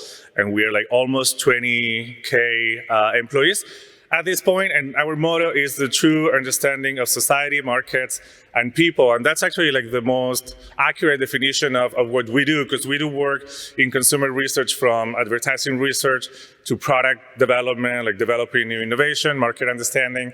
But also a big chunk of what we do is public opinion and also electoral polling. So we're probably, if any of you know of us, it's probably because of electoral polling. There's always someone from Ipsos in most countries at any TV talking about the elections and what people think and the data, what people care about.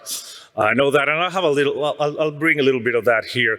So these are a couple of things that I want to talk about, and I'll try to do that in a timely fashion, and you all can ask me things later. First, like, why we need science in this field. Then I want to mention some of the foundational research that we do, because we do some foundational research from which we build products, we build offers, and then talk about two of the initiatives that we've been focusing on in the past few years: decision making and on emotion. So this is like more recently how we are defining how we work on science. We do partner with universities. We have academic partnership programs with a bunch of universities. We're part of an innovation lab at MIT. We work with Labs Idea at the University of Paris. We have a 50% of our PhD student for a really cool project on fake news and how to develop programs to train young adults and adolescents to detect misinformation.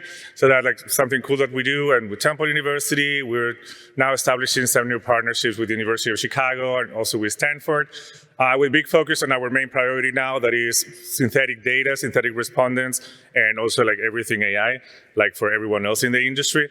And we have a science council, which are like scientists from the different businesses within the company.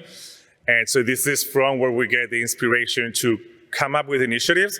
We have two labs where we do foundational research and validations. One is focused on experimental research, and one is focused on data science and AI. And then once things are validated and they are ready to be turned into an offer, then they are implemented by the businesses. And then something, my timer idea wasn't good. There you go. Sorry about that. And then something that we're trying to do now is to also show that we do science behind things to enhance our credibility, and also use that to help grow our business. So this is, like, in a nutshell, how we work. I wanted to bring some of the foundational research, especially when it pertains to the experimental research lab and neuroscience. So there's one piece of research that we conducted back in 2019, where we brought like a bunch of people in our offices and we collected a lot of data from like galvanic skin response, from heart rate, also from electroencephalography on a number of stimuli. So one piece of stimuli that's very important and that we leverage a lot for validations is what we call the Ipsos database of emotional pictures. If someone here works in affective neuroscience with humans, there's a database that's called the International Affective Picture System. It's a database that has images that are intended to cover all the spectrum of emotions across valence, so from positive to negative, also arousal, like from more exciting to more calming, and also dominance, like feeling more in control or less in control. Those databases are not licensed for commercial purposes, so we developed our own, and so we can use it, which is good. So we developed this library of 100 images across these dimensions and rated them in valence and arousal. We also collected data on these images and a bunch of ads and other types of stimuli, and we did a gambling task. But we collected data with an EEG, with a biosemi, 32 channels. We collected heart rate and also galvanic skin response. So in the galvanic skin response, we were looking at the amplitude of the skin conductor's response to stimuli. On the heart rate, we were looking more at the interbeat interval. And in EEG, we're looking at frontal alpha symmetry. That's an index that has been used in the industry for a while to indicate approach or avoidance to certain stimuli, for instance, ads. So this is a little less used now in the industry because, as I said before, big part of the shift of what we're doing in the industry is going towards tools that are more scalable, where we can collect that data from people at home, and we don't have to bring them to a lab because that is more expensive. But having this foundational research let us, give us the knowledge to advance other kinds of tools, like the ones that I will talk about in a minute. So a few results that we used here. Not a surprise for anyone that galvanic skin response is an indicator of emotional arousal. I think it was interesting to see that this interbeat interval responses predicted valence. So there's some work going there with wearables to try to identify the valence that you're perceiving, for instance, during media consumption, during a show, during ads, with wearables that can capture your heart rate. They also conducted here a gambling task, and we saw that there was some significance on this frontal alpha symmetry, and some marginal significance on the frontal alpha symmetry to those images in valence, and that's interesting. This is all you can go to the paper and publish. That's interesting because this is something that's been very widely used in the industry for at least the last decade. Something that was pretty cool and that can be pretty helpful for clients and stuff is that these interbeat intervals that we got from the heart rate did predict ad recognition and predicted ad effectiveness as per some indicators developed by Ipsos that are validated to market. This frontal alpha symmetry from the electroencephalography did predict ad effectiveness, so that's reassuring.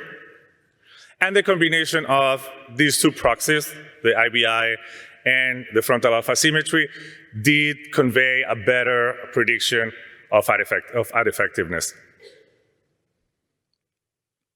So yeah, as you can see, a big part of this foundational research was aimed at identifying which are the proxies that we can use later to predict ad recognition, ad effectiveness, and at the end of the day, whether, in this case, a commercial is going to help you better sell products or it is not.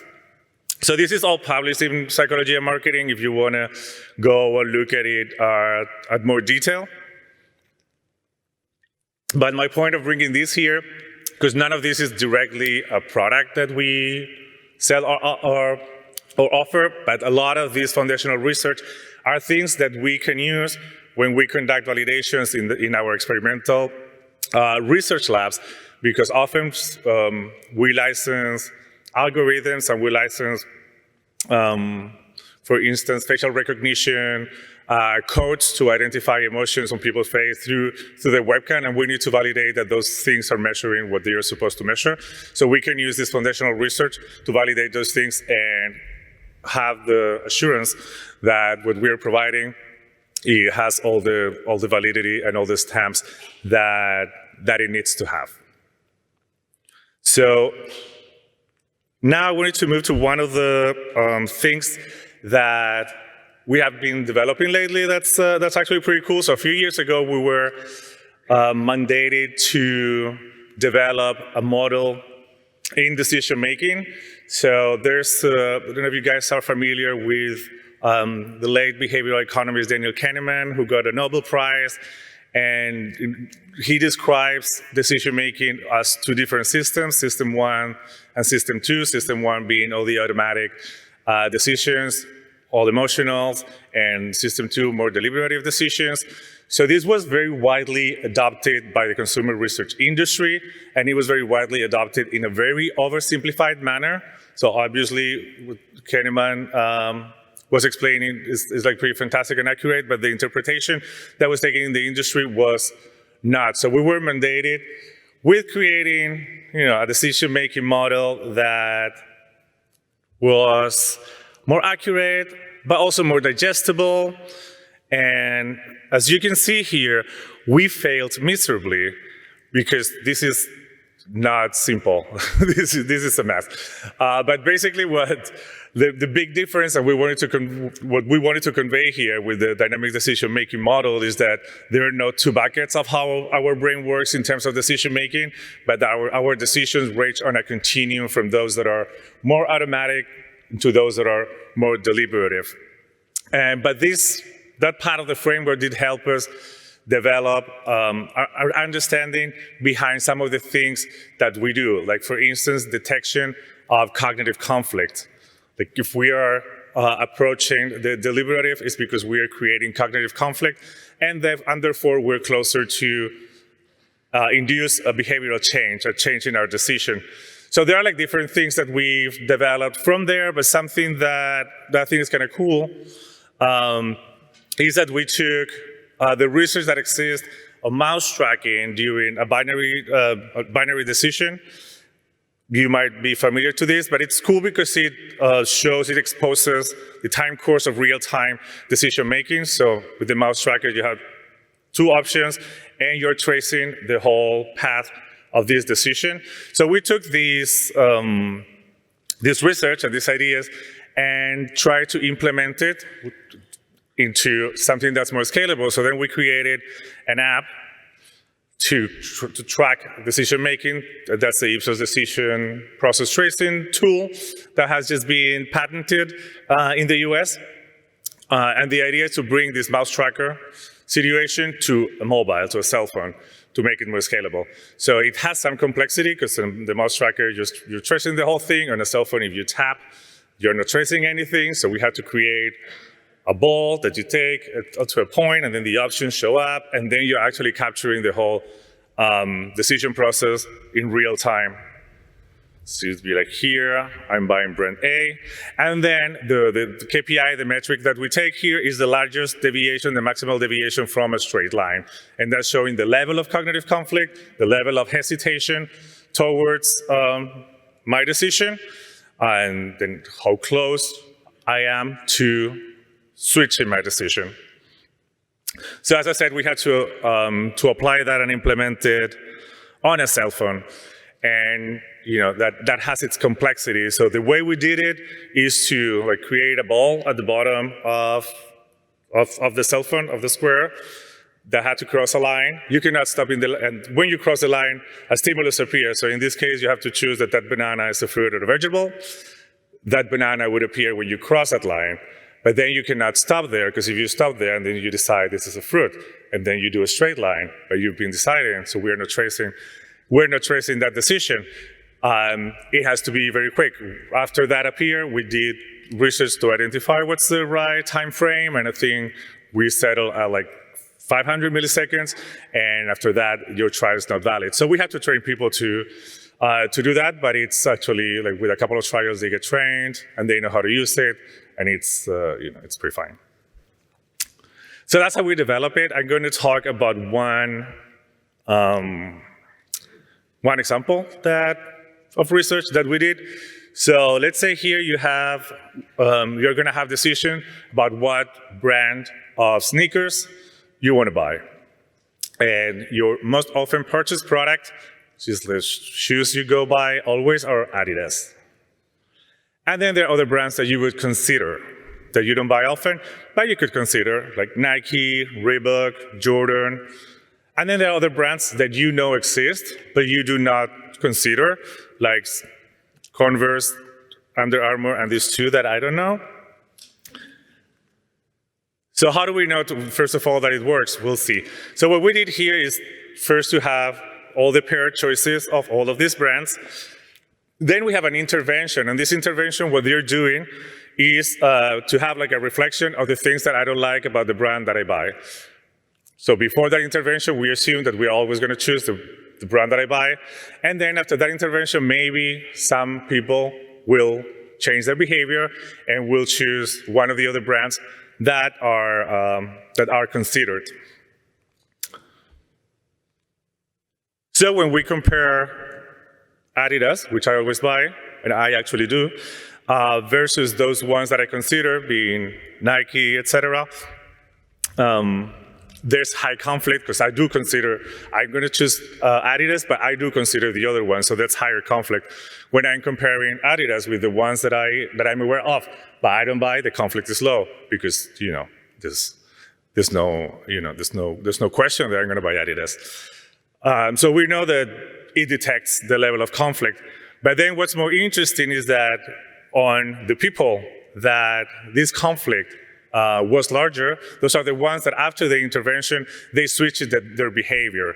So you can see here that there's a very practical application on understanding and identifying interventions that work, because that intervention could also be a marketing campaign, and also identifying demographic segments that are potentially more vulnerable to switch their behavior from the brand that they buy to maybe the brand that's commissioning this research. So that's a pretty cool application of this. Something else that I wanted to bring of a slightly different application is for election. One of the main things that Ipsos does around the world is electoral polling. So during this is a little old. In 2022, there was a presidential election in France. And we conducted some research in the first round. So you know they have a first round, and the winner and the runner-up of the first round go into the second round of the presidential. So something that polls, like our polls, did not detect was, so you can see here, Mélenchon. So here we're seeing the hesitation towards a candidate when the candidate was not chosen.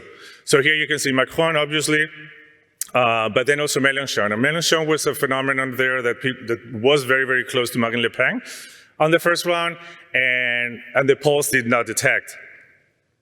So you can see here in the polls, they were predicting a 16% of the share of the vote, and actually they got 22, so it was very, very close to Marine Le Pen, and we did detect a level of hesitation when people were not choosing Mélenchon. That then on the poll, on the voting booth, translated into actually voting for him. So I believe they're doing this post-mortem, because the data was collected before the election day back in the United States, but I haven't seen it yet. I don't think I want to see it anyway. But yeah, so that's like different applications that we use, and then what I'm going to talk about emotion is also being used to try to better predict elections outcomes. So on emotions, there's some initiative that we've been also working on with our academic partners and whatnot for a few years now, and it's basically an implementation of emotional constructivism into a scalable and practical way to capture and measure emotion. And the bottom line here is the fact that when we are exposed to stimuli, when we're exposed to something, there's a change in our body, there are physiological changes in our brain, and then how we interpret those changes as an emotion, as fear, as anger, as happiness, is very heavily dependent in the context, but also in our culture and also in our language. So we are a very global company. So we operate, as I said, in 90 countries. A lot of our clients also operate in many countries. And when it comes to emotion, there was this theory from Ekman that there are 6 universal emotions. And if you are asked, if you give people 6 options, then those are universals. But if people can talk about their actual emotions, then they are not universal. And we often, when we do survey research, translate things, especially with emotion. Translating loses a lot of the nuances of an emotional response, which is a very complex thing. We adopted this large body of research of constructivism, and there was a paper from 2019 from PNAS in linguistics that I found very interesting that looks at different groups of languages and how similar and different they are. And of course, the more similar they are, the more translatable the emotional words are. But if they are more different, they're more different. But what they looked into is that no matter how different or similar the groups of languages are, everyone could define their emotional state on several dimensions. And those were different dimensions for the group, for the families of languages. But valence was the first one for all of them, like everyone could define their emotional state on whether it's more positive or negative.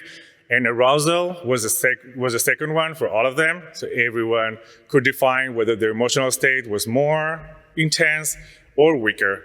And then there were other, like social, like dominance. We adopted these 3, dominance or control, because there's a lot of research on that, so we can use that. So we adopted these 3 dimensions, as 3 dimensions that are universal, that can be used to understand or to collect or to measure an emotional state in different cultures and in different languages. And with these, also have the capacity, and also these dimensions have been shown in different contexts to be very predictive of attitudes and behaviors. So, and then use this context also to collect and create a large body of emotional words, a large database of words across different languages and across different markets that can be mapped to these dimensions, and we can use for predictive modeling, and we can use for text analytics on social media, for text analytics in like customer reviews, etc. So with this framework we did a lot of research to find the right format, and we developed a piece of survey that's very simple, just asking them, how do you feel? Which is critical and a lot more accurate than giving them 3 options on how you feel. And then just giving them these 3 dimensions that have been proven to be universal. Valence, arousal, and control. So give me in a slider how positive, like how pleasant, unpleasant, excited, calm, in control or out of control you are. So it's a lot more complex than it seems, because these words here, unpleasant, pleasant, calm, exciting, control, out of control, they need to be defined and they need to make sense in each language for the respondent to understand what we are trying to say. So we used this database of images that I mentioned before that we created, the Ipsos database of emotional picture, across 10 different markets to identify which are the words that we use in the survey so that the distribution of emotional states across these dimensions is accurate and we are not biasing the response by the words that we use. So this has been validated in these 10 the major languages of these 10 countries. With these, obviously we identify similar distributions of the emotional words across different markets, because that's what we build it for with our database. And also with these, we start building a database that's very unique, because there are databases like this, but translated. And as I mentioned before, if we're translating those emotions, we're missing a lot of the nuances of the complexity of an emotional response.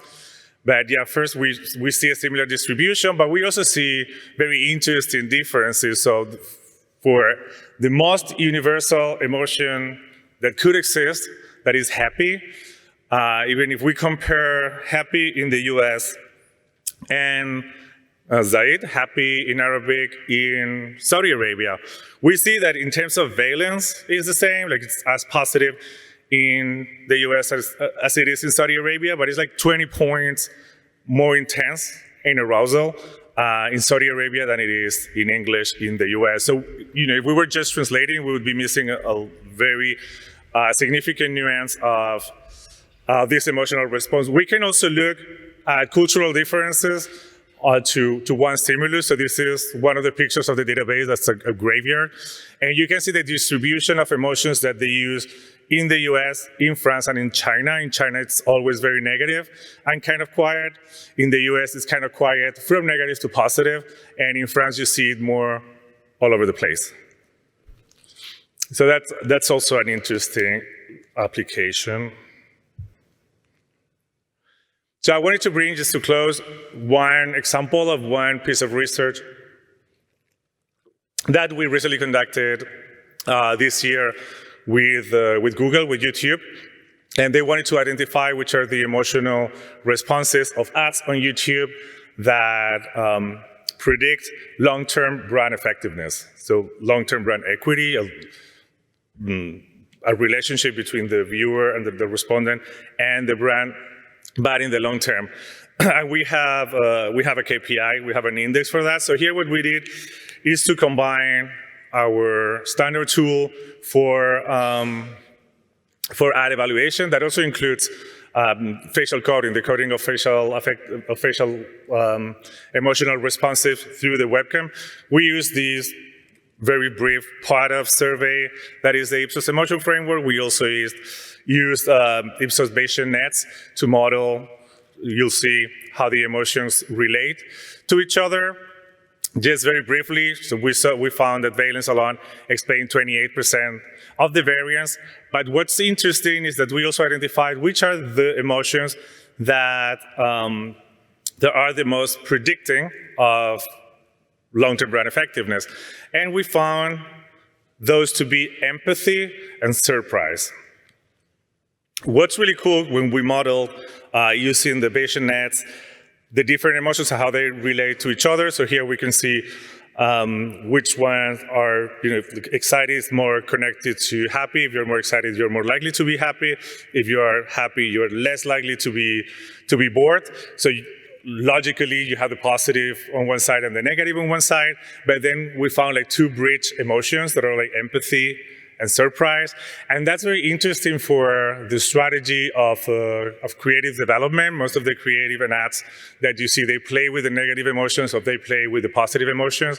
But a way to break through the clutter and do something that's slightly different is to move across. And a way to move across is using these two emotions that serve as bridges. And that was like very interesting and very useful for YouTube to take to their clients. So here I brought one ad that plays with that slightly different way to develop. I created a slightly different storyline. There's no audio, but I guess it's subtitled. Oh, there you go.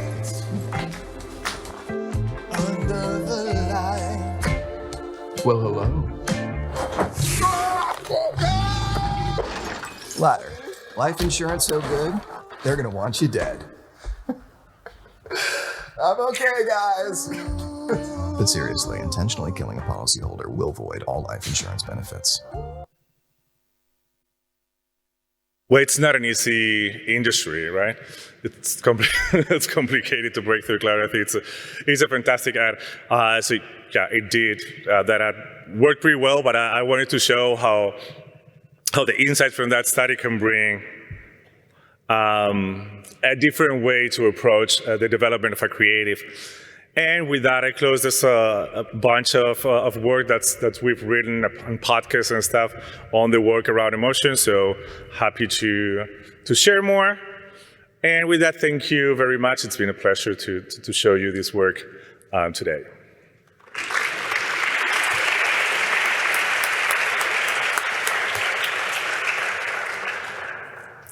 Thank you. It's been a nice talk, and it's really interesting to see it from a different point of view. So it's time for questions.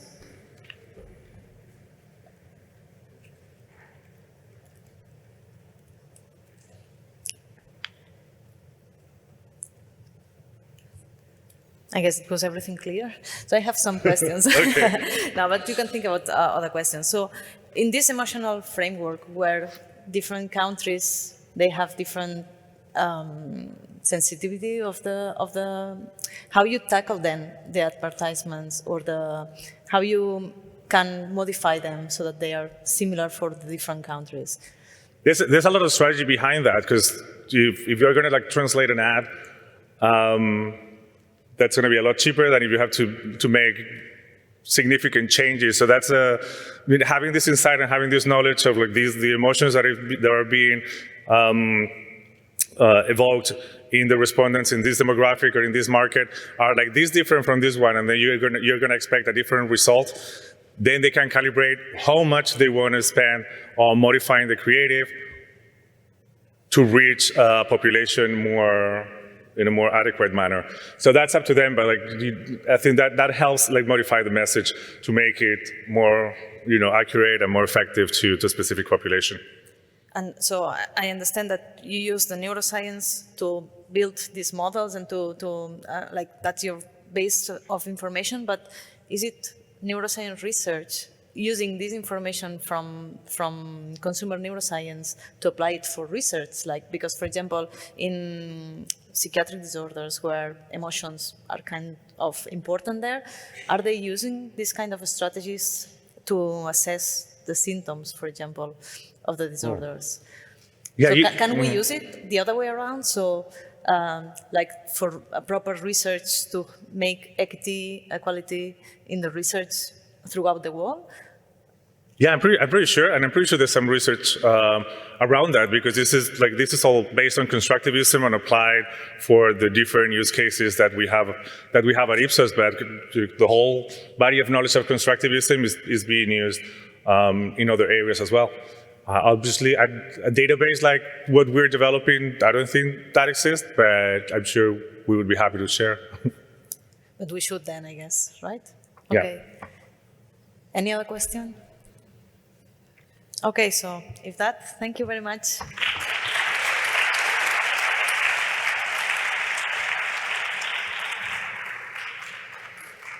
So now we move to our next speaker, Adam Takacs from the NIRx company that's provided by Bionic. And he will talk about optical neuroimaging with this NIRx. Thank you. Thank you for having me here. I'm Adam Takacs from the NIRx in Berlin, and I'm here to give you a very brief flash talk on how do we do optical neuroimaging with our devices. First of all, our very light principles. We use the near-infrared spectrum of the light to image brain data with a completely non-invasive way. So the near-infrared light goes into a diffuse medium like a neural tissue, and then it scatters into all directions. Then our detectors can detect the intensity changes of the near-infrared light, and then we can convert these intensity changes into concentrations of two forms of hemoglobin, oxygenated and deoxygenated hemoglobin. And with that, NIRx is a very unique tool to give you a window into the hemodynamic activity in the brain. Importantly, we get these light intensity changes and also the concentration changes of the hemoglobin types between the neural area that falls between the source and the detector. And this is the light yellow area that we also call the photon banana or the optical banana. So this is why when we use NIRx, we always design based on the specific research application or montages to target the brain areas, and this can be made completely unique, completely tailored to your individual research needs. Another advantage of using NIRx is that it takes just a couple of minutes, up to 5 in most cases, to prepare the participants for this experiment. As you can see also in the video, we most of the time just jiggle the sensors around the head, that in most cases enough to brush the hair away from the optodes to give proper skin contact. And after that, we don't need anything else. We just need the light to penetrate the skin. We don't need gel or any other conductive materials. I spent 15 years with EEG research, and after that switching to NIRx is really a change of pace when it comes to lightness and friendliness with our participants.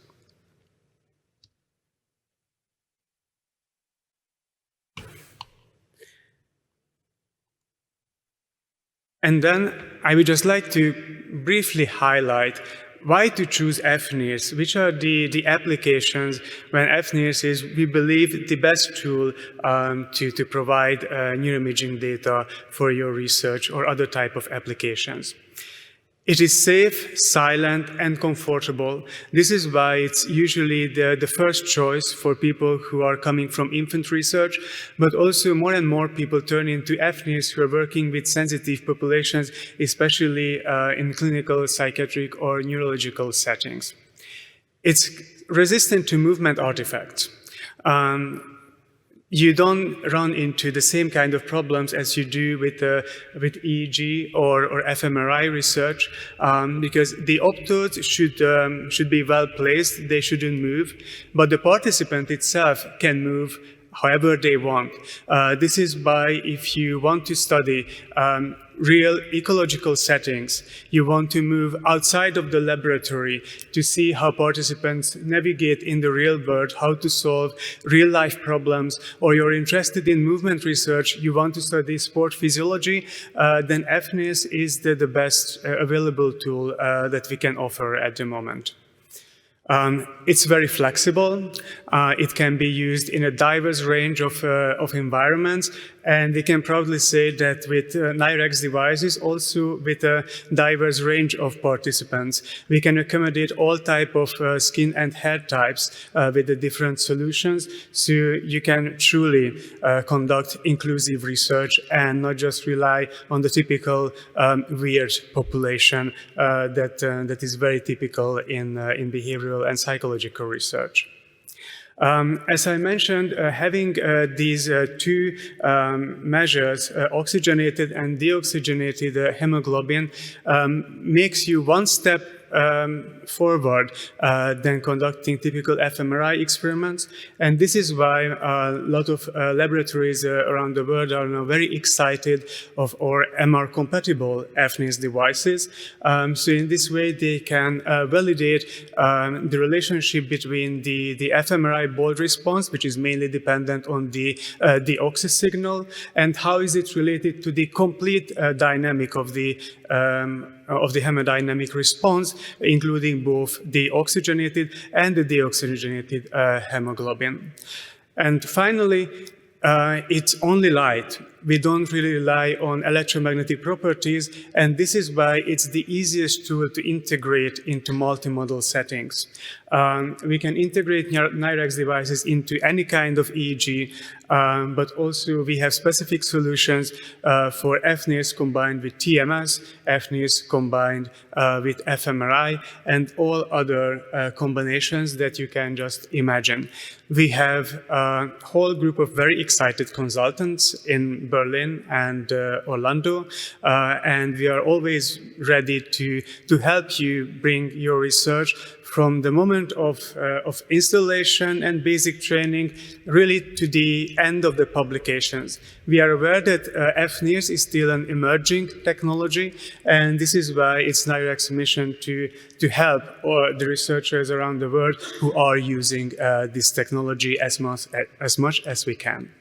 This is what I could tell you in 5 minutes, but if you like to see how the device actually works, how the signal looks like, and what are the specific solutions, please visit me on the corridor after the session.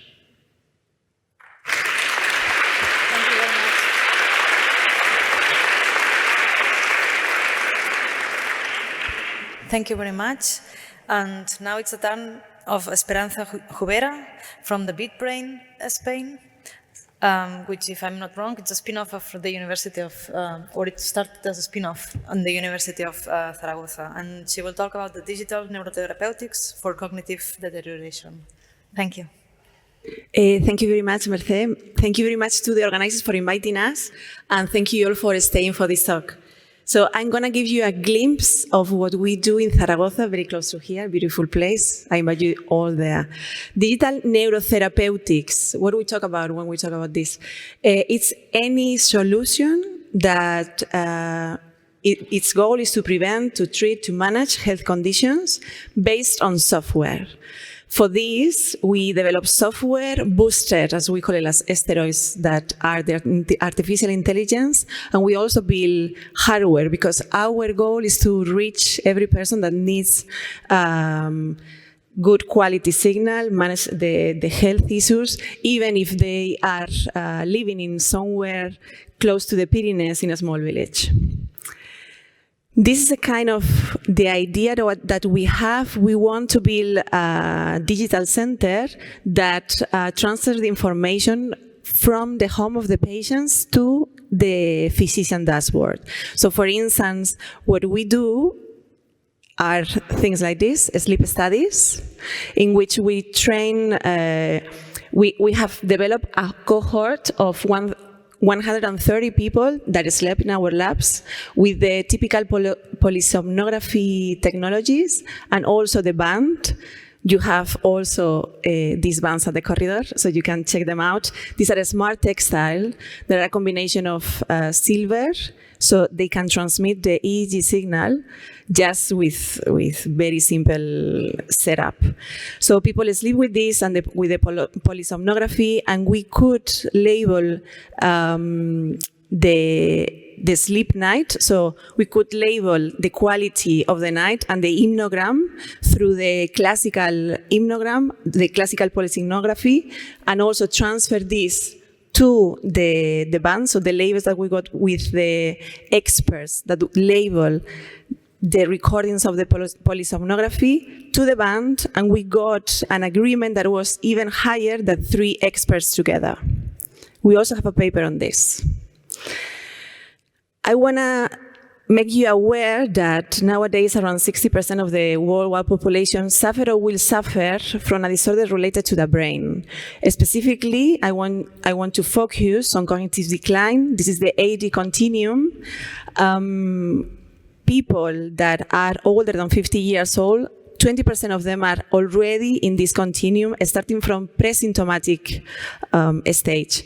This means that the brain is deteriorating slowly, and the bad news is that actually these are only the medicines that are on the market. These are the green ones, just for you to have a glimpse of what is the state. When people go to the doctor, they are normally already having impairment at memory or even behavior, and they go in the pre-symptomatic, no, but in the mild cognitive impairment state. This is the moment in which we can, as a diagnosis, have an objective impairment at the memory or another cognitive function. And then, but in this moment, they are still independent people. They can live on their own with this cognitive decline going on. It's at the early stage of Alzheimer's disease that they are dependent already. So our idea is not only to monitor and to try to find an early diagnosis. For this, we are actually doing a study with 500 people that are in all of these stages until early Alzheimer's disease, because we want to use EEG as an early biomarker of possible continuation of this decline. So with this, if you are diagnosed right now with Alzheimer's disease, the only medicines that are available in Europe are the ones that were approved 20 years ago and that are just palliative. So they have an effect for some time for some people. You maybe are familiar with aducanumab, lecanemab, donanemab. They are not approved in the European Union. They are disease modifiers, and they have quite risky side effects.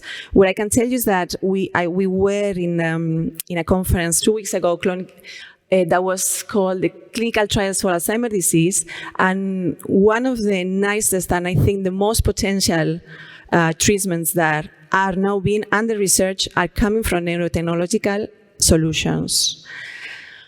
Okay, and now we go to the treatments. We are working on 2 different lines of work for treating this cognitive decline. One is a cognitive enhancement that is based on a technique of neuromodulation via neurofeedback. In very basic terms, this is a cognitive entrainment to enhance cognitive abilities. We know that brain activity measuring frequencies is related to cognitive abilities, such as memory, attention, and that memory is impaired in these kind of patients. But we also know that brain activity slows down as we get older, and especially when we are diagnosed with MCI or Alzheimer's disease. For our technique, it's very importantly, it's the lowering the peak and in the frequency and power of alpha rhythms. Other companies coming from the MIT, for instance, they work in gamma frequency. We are focused on the alpha rhythms. And we know because we have been doing this technique from the times of the university, so more than 20 years ago, with major depressive disorders, with autistic children, and with ADHD children, that neuromodulation can help modulate the alpha frequency. Our hypothesis that this was being proved in other populations, that doing so improves memory. So we are working on the hypothesis that alpha modulation through neurofeedback improves memory deficits in these patients. This is how it looks like. This woman is not in a video. She's actually very still because she was a very good participant. And what you are seeing is actually her brain activity, that the idea of this neurofeedback is that we record online the EEG with these easy-to-use devices, and there is a signal processing going on at the moment, so like simultaneously, so we can translate her brain activity in a very simple stimuli that she can understand. So with her brain, with her mental strategies, she learns how to train to change the color on the screen that she is seeing. These are the results that we got from already, so these are results that are going to be published soon because we did it a year ago or a bit more, with a cohort of 20 people with 2 groups with sham neurofeedback from 40 to 60 years old. These are what you see in the patterns is the results in the upper level of the people that receive real neurofeedback, and the one on the below level are the results from the group of people that receive sham neurofeedback. Okay. I'm going to be very like a flash. These are very nice results because what we see is that we can actually modulate alpha in this population, but I can also tell you that we have replicated these results in an older population from 65 to 75 years old, not only in the lab, but also at home. We are now testing it with MCI people. And the last part, auditory stimulation. We also do studies during sleep. This is the same idea. Sleep is very important for long-term memory, especially at the slow waves, but people with mild cognitive impairment and dementia, they have this deterioration. So what we do is to induce slow waves during sleep using tones, and doing so improves memory. So this is also, I cannot show you this video, but it also has the beeps. So the idea behind this is that we can ameliorate the situation, that the deterioration that we see in these slow waves that occur during deep sleep, we can provoke the appearance of these waves, even in MCI patients, which I would show you here, but I can talk to you about this later if you are interested. These are 4 MCIs. And I really want to thank you, all my partners, all the funding agencies, and all of you today. Thank you. Thank you, Esperanza. Thank you. And now we have a little bit of just around 10-15 minutes of discussion. So I'd like to invite again all the speakers in this morning so that we can have like this short discussion.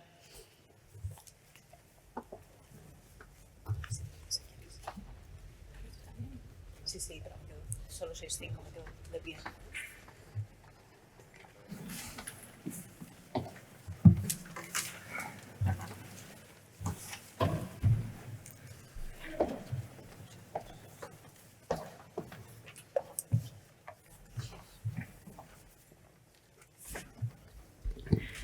So the idea is, like, now that we have all these technology people from the business that we are not used, like, that we can create a little bit of discussion of how this technology can improve our brain.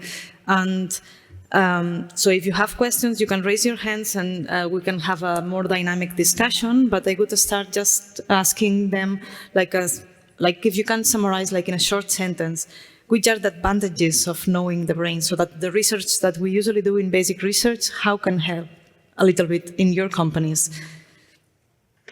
Can you repeat again? So which are the advantages of knowing how the brain works? What we need to know? What we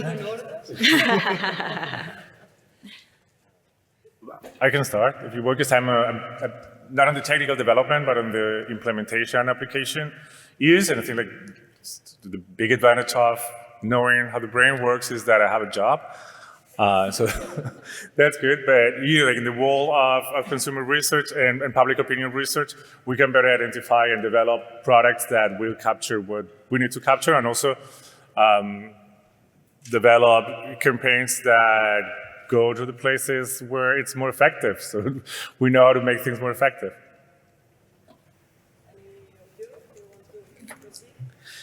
Well, NIRx is a bit of an oddball from this branch, because we are dedicated just to know how the brain works. So we are serving exclusively the research market, and this is how we define ourselves. So we really cannot do anything else. Sure. I'll jump in. I think knowing how the brain works is sort of essential to developing tools to help restore function. So the past 20 years of the research that we've done with implantable BCIs, I'd say the first 18 of them were really based on this assumption that we kind of knew how part of the brain worked, so we're going to try and now put electrodes in and use our understanding of how the brain works to restore some function. And that worked well for a while, but what's been really exciting over the past, say, 4 or 5 years with the advent of more advanced AI, deep learning algorithms, multi-layer RNNs, and more sophisticated AI tools, is that paradigm's kind of getting flipped, which is interesting. So now a lot of the decoding that we do relies on a combination of multi-layer RNNs, then plugging those results into large language models to sort of fine-tune the results and get good restoration of function. But what we're finding is that we don't need, in quite the same way, to understand how the underlying brain circuits work in order for those systems to work. They work because we build them and then we test them and they seem to be accurate. But what's really exciting, and what I really love about your talk and all of your work, is that we're now having the opportunity to sort of flip the paradigm on its head, and we've got a system that seems to work and a system that seems to recapitulate how, or maybe how human intelligence works, how language is being developed, and we're actually, to some extent, able to learn from these AI tools to sort of probe, all right, we can't necessarily in a living human go and peel back, and look at the activity of each neuron and each layer and each cortical region, because then the person wouldn't be alive anymore. But if we have tools that are mimicking or recapitulating the same processing, we can dive into those and potentially then develop the next set of hypotheses that we can test in real brains. So it's sort of an exciting time, and I guess I didn't answer the question, but came up with some other stuff to say instead. Maybe I can follow up on this. So for the restoration, we do use a bit of knowledge about the brain. Otherwise, we would not target those primary motor regions in the first place. We would just randomly put electrodes in the brain, which probably would not be the best idea. But it's true that somehow the AI development has kind of changed the way the question are being asked. And I think there is no denial that AI tools are now great means by which we can test new hypotheses and even come up with new ideas on how the brain works in the first place. I hope that there will still be a continuing discussion between the two fields of neuroscience and AI to try to understand the underlying principles in both cases. But what's clear, and at least what I try to suggest at the end of the talk is that in AI is very impressive. It's very easy to be baffled by the progress in AI.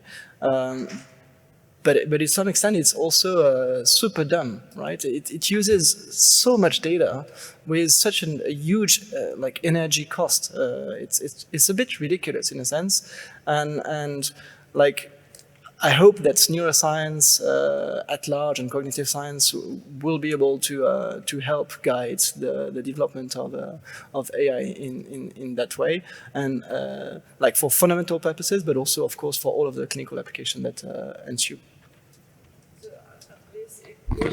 One of the questions that we had, no, because we were discussing the brain is the most efficient machine in the world, no, but mimicking maybe it's not as efficient, no. So all the processes that we process with our brain with the AI, it seems okay. We are reaching that, but at what cost? At energy cost, or I don't know, sustainability cost, or and this was another question. So yeah, but I think there's the last speaker who. Yes, just to add, although it's not necessary. So humans, we are intelligent to the extent that with our action we can reach our goals. So machines are intelligent to the extent that with their action can reach their goals. The beneficial thing of this is that we could use, the beneficial use of artificial intelligence and technology is that with their action can reach our goals. So at the end, so what we are trying is to use just tools that are very novel in order to understand better what is going on in the brain. I think maybe we should integrate empathy in this kind of machine learning and this kind of AI, no? Because, you know, it can modulate a little bit the reactions when we apply all this technology, no? Maybe. I don't know what you think. This is a spontaneous question, I'm sorry. It's important, empathy, in all these systems just for recovery or restoring the function or the designing AIs or tools to modify the vote, for example, so how, or to convince people to buy your devices, for example. So I think this is related to what Esperanza was saying. It depends on the goal. So there is a whole field in AI which is called alignment, to try to make sure that the goal of AI systems are aligned to our societal values. It's an ill-posed problem, right? So all societies don't have the same values, so it can be very hard to precise that particular challenge. It's also important for this to make sure that academia and non-industrial actors have a word to say in this development. But yeah, this is a very big challenge. Yeah, so empathy is one of the key topics for Ipsos, like right now, because it's critical for any brand to understand how their consumers are feeling so they can adapt their message, and it's critical for them that the consumer feel that the brand represents them. So now when we're building and working, because everything that we do now is AI and synthetic data and whatnot, as we develop like persona bots and AI moderator for focus groups and for interviews, some of the things that we're trying to integrate is also AI trained emotional detection on the face of the respondents so that the bot, the moderator bot, can respond accordingly. So that's exciting developments there and an issue that's very much at our core. Yeah, this could come with the other question is like, okay, so we know that by understanding the brain, we can help create devices. Maybe it's not needed, but at some point it will help somehow. But what are the limitations, or which are the dangers or the ethical issues that we need to consider when developing all these technologies? Because they can be used for good purposes, or like to cure patients, or like to find devices, but they could also go on the wrong direction. So what are the needs that we need to consider at the ethical level?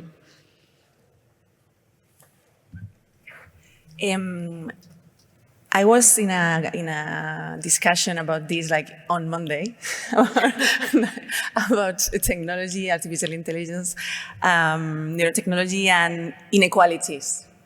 And I think we all agree that there is a lot of times that we use, so like we involve ethical committees, or we involve like the ethical discussion once we already have design and the goal is already there. And I think from the start, when we are developing our studies or the research, which is not, so like when we are doing the studies, is not from a different perspective, we are doing it from the industry or the academia, is that the goals that we are reaching, we should be careful on, so like be careful ourselves, but also the regulatory entities, that the ethics comes first on the goals that we are doing. But there is also a trend on neuro rights, that it's all over the world, and that it was involving Rafael Maestro. And I mentioned him because he's Spanish and he's in New York. And I think this would be at least something that we could all agree on, because it's an agreement between philosophers, between researchers from neuroscience, between law people, about because I think everything that we can imagine, it can happen. So I think we will be able to, whatever we are imagining, to be able to do it. But if this is the future that we want to be or not, and we are in the moment to decide it. I agree with all of that, and these are some of the issues that we've thought about in our work. A few of the other ethical issues that come up, and I think one of the big ones getting at neuro rights is this question of privacy. So, for example, some of the work that I showed, we're decoding someone's intended speech, so someone who's lost the ability to speak, and we'll put the words up on the screen so that they can communicate. But of course, we all say things to ourselves, silently in our mind, my goodness, when is this lecture going to be over? There's coffee waiting. Why is he still talking? All these things you're saying, but you don't want to say out loud. And how do we, one, protect to make sure that the technology we're developing doesn't say things people don't want to know, but then how do we ensure that we don't gather data on people's thoughts that they don't want gathered, or how do we safely store that data? Or in the case of AI, I mean, as was discussed and everyone here knows, modern AI tools work by amassing massive quantities of data, and it's very likely that the next generation of neurotechnology, at least some in part, is going to be powered by having lots and lots of neural data put into it so that it gets ever more accurate. But how do you protect the individuals that provide that data? Or how do you even consent them to provide that data? What are the risks around using brain signals? We don't really know, because we don't know what's in those signals. We can find what we're looking for, but as it turns out, the more you look for in those brain signals, the more you can find. I don't think 10 or 20 years ago any of us imagined that you'd be able to take someone's MRI and reconstruct the image that they were looking at on a screen. But now we can, and that's amazing. But you got to make sure that you don't reconstruct other things that people don't want us to see. So that's I think one very big issue that we have to deal with, and we have to, I think, as you say, be proactive about. Don't try and solve that after we have a problem, but going into these larger scale clinical trials of this technology that's going to be coming online in the next year or two, have a plan for dealing with that. Not that I have the answers, but that's one of the big ethical considerations that is on my mind. I obviously agree with all this. Maybe a few additional points. So in Europe, we already have a lot of protection with regard to this by definition because of the GDPR. So all of the neural recordings would be considered as personal data, and to that extent would be protected. This is not the case in the US, and I'm sure this is changing. We have like for instance in California, specific laws that are being enforced. So the discussion should happen, but there is also the other side of the discussion, which is that, of course, a lot of people are worried about what's possible in terms of privacy and brain decoding and all this, because we extrapolate on what is going to be possible given the change. But in my experience, it's what perhaps we don't emphasize enough in these presentations is how difficult it is to decode anything in the first place, and how control the laboratory condition must be, and how cumbersome the equipment will be. So I don't think there is, at least all of the evidence that we observe suggests that all of the decoding that we can do with these fancy techniques will not be able to translate to like a headband EEG technology just because the signal is not there. So we have also to make sure as scientists to provide an accurate depiction of what's possible and what's not possible before discussing the risks. And also, the other aspect is that this discussion should not let's say, put aside all of the other ethical issues that are at play. So when we speak of BCI and we have intracranial recordings, this involves neurosurgery. Neurosurgery is extremely invasive. It comes with risks. Not everybody can have neurosurgery. We already have a deficit of neurosurgeon for implanting intracranial electrodes for Parkinson's disease, for instance. So like there are other very concrete and ethical issues that are already to which we are already confronted today. So we have to make sure that the discussion about the potential issues that may arrive in the long-term future do not sidestep these actual issues. Yeah. I want to say a couple of things. So one cool thing is you mentioned GDPR, and one cool thing about European legislation like that it applies to the citizen. So for many companies like ours, it's easier to just apply GDPR everywhere than identifying if someone happens to be a European citizen and then be screwed. So that's cool, and it's really cool that the EU is leading on data protection, and they also have an AI legislation. But I wanted to talk about like a different risk now that we rely so much on AI systems, and it's the fact that these AI systems are trained in data that exists, like all those text corpora. And the problem with that is that as we rely more and more on that and work with AI and with large language models, more we tend towards the center, like we tend to think more uniformly. And I think one of the major risks is to, if we don't actively avoid it, is to miss a lot of the fringes and the margins and, the things that makes us human, that are actually the things that are more innovative and makes us move forward as humanity, and it's also like more fun. So I wanted to say that. We have a very luxurious position because we only work with researchers around the world, and the researchers are extremely conscious and aware people of all these ethical choices and considerations. So all we have to do is listen and engage all of this conversation around the world. And it's important that for us as well, this is a global conversation, so we cannot just generalize what regulations and what current considerations do we have recently in Europe. We always need to assume that people want to do good things with our devices because they are using it for research. And even though local regulations might be different in Korea or in Canada, the person behind the device is a researcher with good intentions, and we should help them. It's human nature, no? So the boundaries are sometimes a little bit fuzzy in this kind of things. But this, I don't know if you agree, we can go to this one. Yeah, already? So, everything is life-changing, no? So when we got the internet, it was a great breakthrough. So do you think that AI and this kind of BCIs are the new breakthrough of this century? So, and this can be a little bit, how do you see your work in 5-10 years, no? So, and you can speculate on what you want. It's sci-fi now. Is this a job interview? Maybe. maybe just for the newest, there are a lot of audience that are students that maybe want to think about their future, so they would like to know your opinion, how you see your fields in 5 years, more or less. Okay, I do think that we are in a moment that, like, all deep tech, like, there are a lot of things colliding together, and these are technologies, and this is a progress that will shape and will change the way we work, the way we communicate and to relate to each other. And we are now in a moment like this, no? When we have to give talks, for instance, at the schools, where we say that now we cannot we cannot imagine the jobs that these kids, these children, even teenagers will have in 10 years from now. But yeah, the future is in our hands too.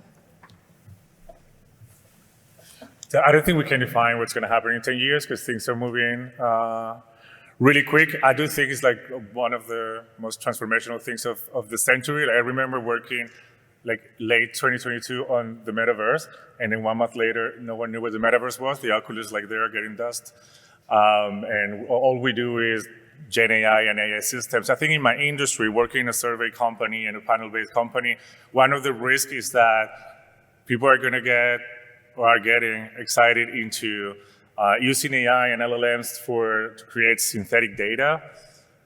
And first, this is the death of our industry, because if we don't have humans to ask questions, that's stupid. So I think there's going to be a lot of like identifying how much synthetic data can help boost like certain populations, and to which extent we actually need humans, and we will need to continue asking questions to humans. So this is going to be a critical thing in my industry.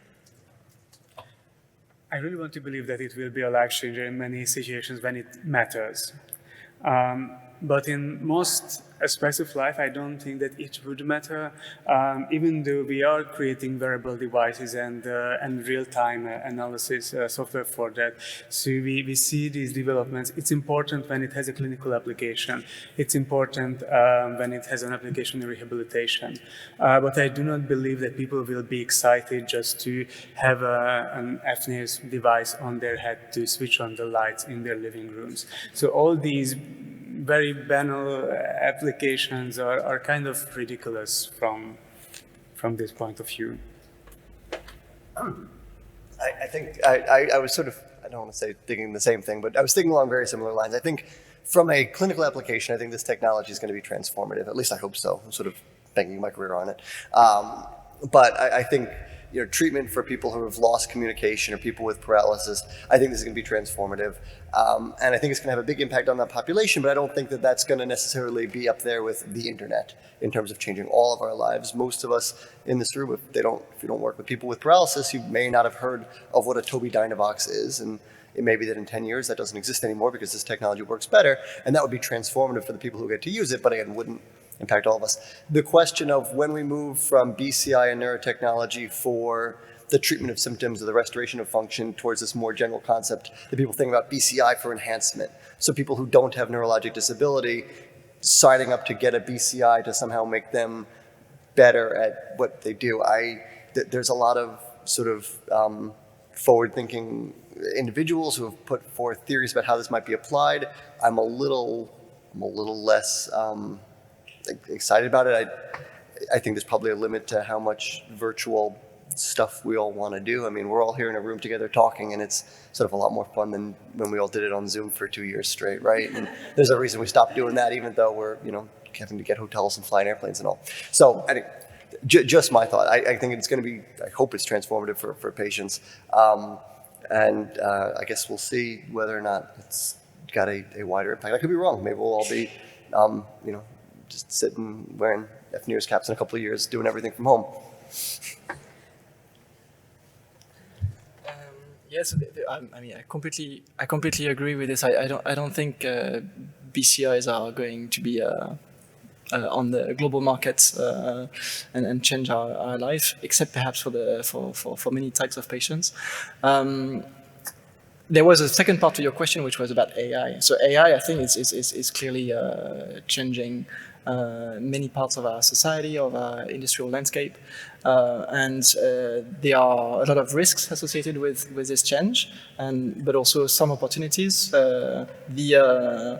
The risks, I think, are all over the media, so I don't need to list them necessarily. But in terms of opportunity, there are things that we don't tend to think too much. But I personally use like language model a lot in my everyday work, and I think for learning for children, this is like a fantastic tool to learn much more efficiently. Like you don't understand a lecture from your teacher, and you can get like specific helps, and like all of these different opportunities for the health sector, for pedagogy, for different branches of societies.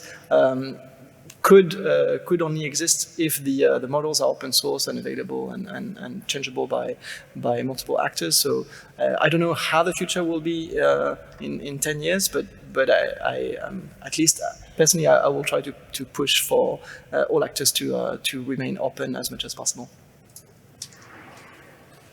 I think there are two aspects here that we have to fight for, that is creativity and critical thinking. So we have to shield these two factors, no? So we use these tools or use these devices or whatever just to promote creativity and not to lower our ability, no? And the critical thinking, because I don't know if we are free to choose right now, no, for anything, for the sneakers or for the products that we buy or the boats, for example. So just to have this in mind, to shield these two aspects of the use of these tools. No? So. That's it. Okay. So just like we run out of time. So. Just really fast closing remarks. Like if you can give like a really short advice especially for the PhD students that want to think about their future careers, maybe in business or in technologies like you, like really fast, and we close the session. Just keep it open mind. Like there are a lot of skills that you guys have. Critical thinking, research, and stuff that can be applied to a lot of different things. So your life is not decided. Yeah, I only want to say that I was very surprised when I entered the industry how good were the skills that I didn't know I had. So you don't know that you are developing a lot of skills that are not only related to the topic that you are developing, but can be used, and especially the critical thinking, which, by the way, is missing a lot in general in society. Just try to continue. I think we appreciate people who are open to learn and know how to learn. So this is the most important aspect of the doctorate school. Choose something meaningful. I'll go with a general and a specific. Start with a specific. Whether you're studying medicine, neuroscience, I mean, engineering, it'll sort of come with it. But no matter what you're studying, these tools, these technologies are clearly sticking around and getting more powerful. So whatever you do, if it's not part of your formal curriculum, spend a weekend, watch some YouTube videos, learn how to code in Python. Just learn Python. You will, any job you look for, you will immediately be in the right. People say, oh, I want to join your lab, but like, I've got all this, can you code? And then I think more generally, regardless of what your long-term goals are, make sure that whatever you're doing, you enjoy it along the way. I mean, graduate school, postdoctoral fellowship, these trainings take a long time. And if you're not having fun, if you're always just thinking, all right, well, in 20 years, finally, I'll be able to enjoy this, then you've sort of chosen the wrong path. So make sure you're enjoying it along the way. Okay, thank you very much.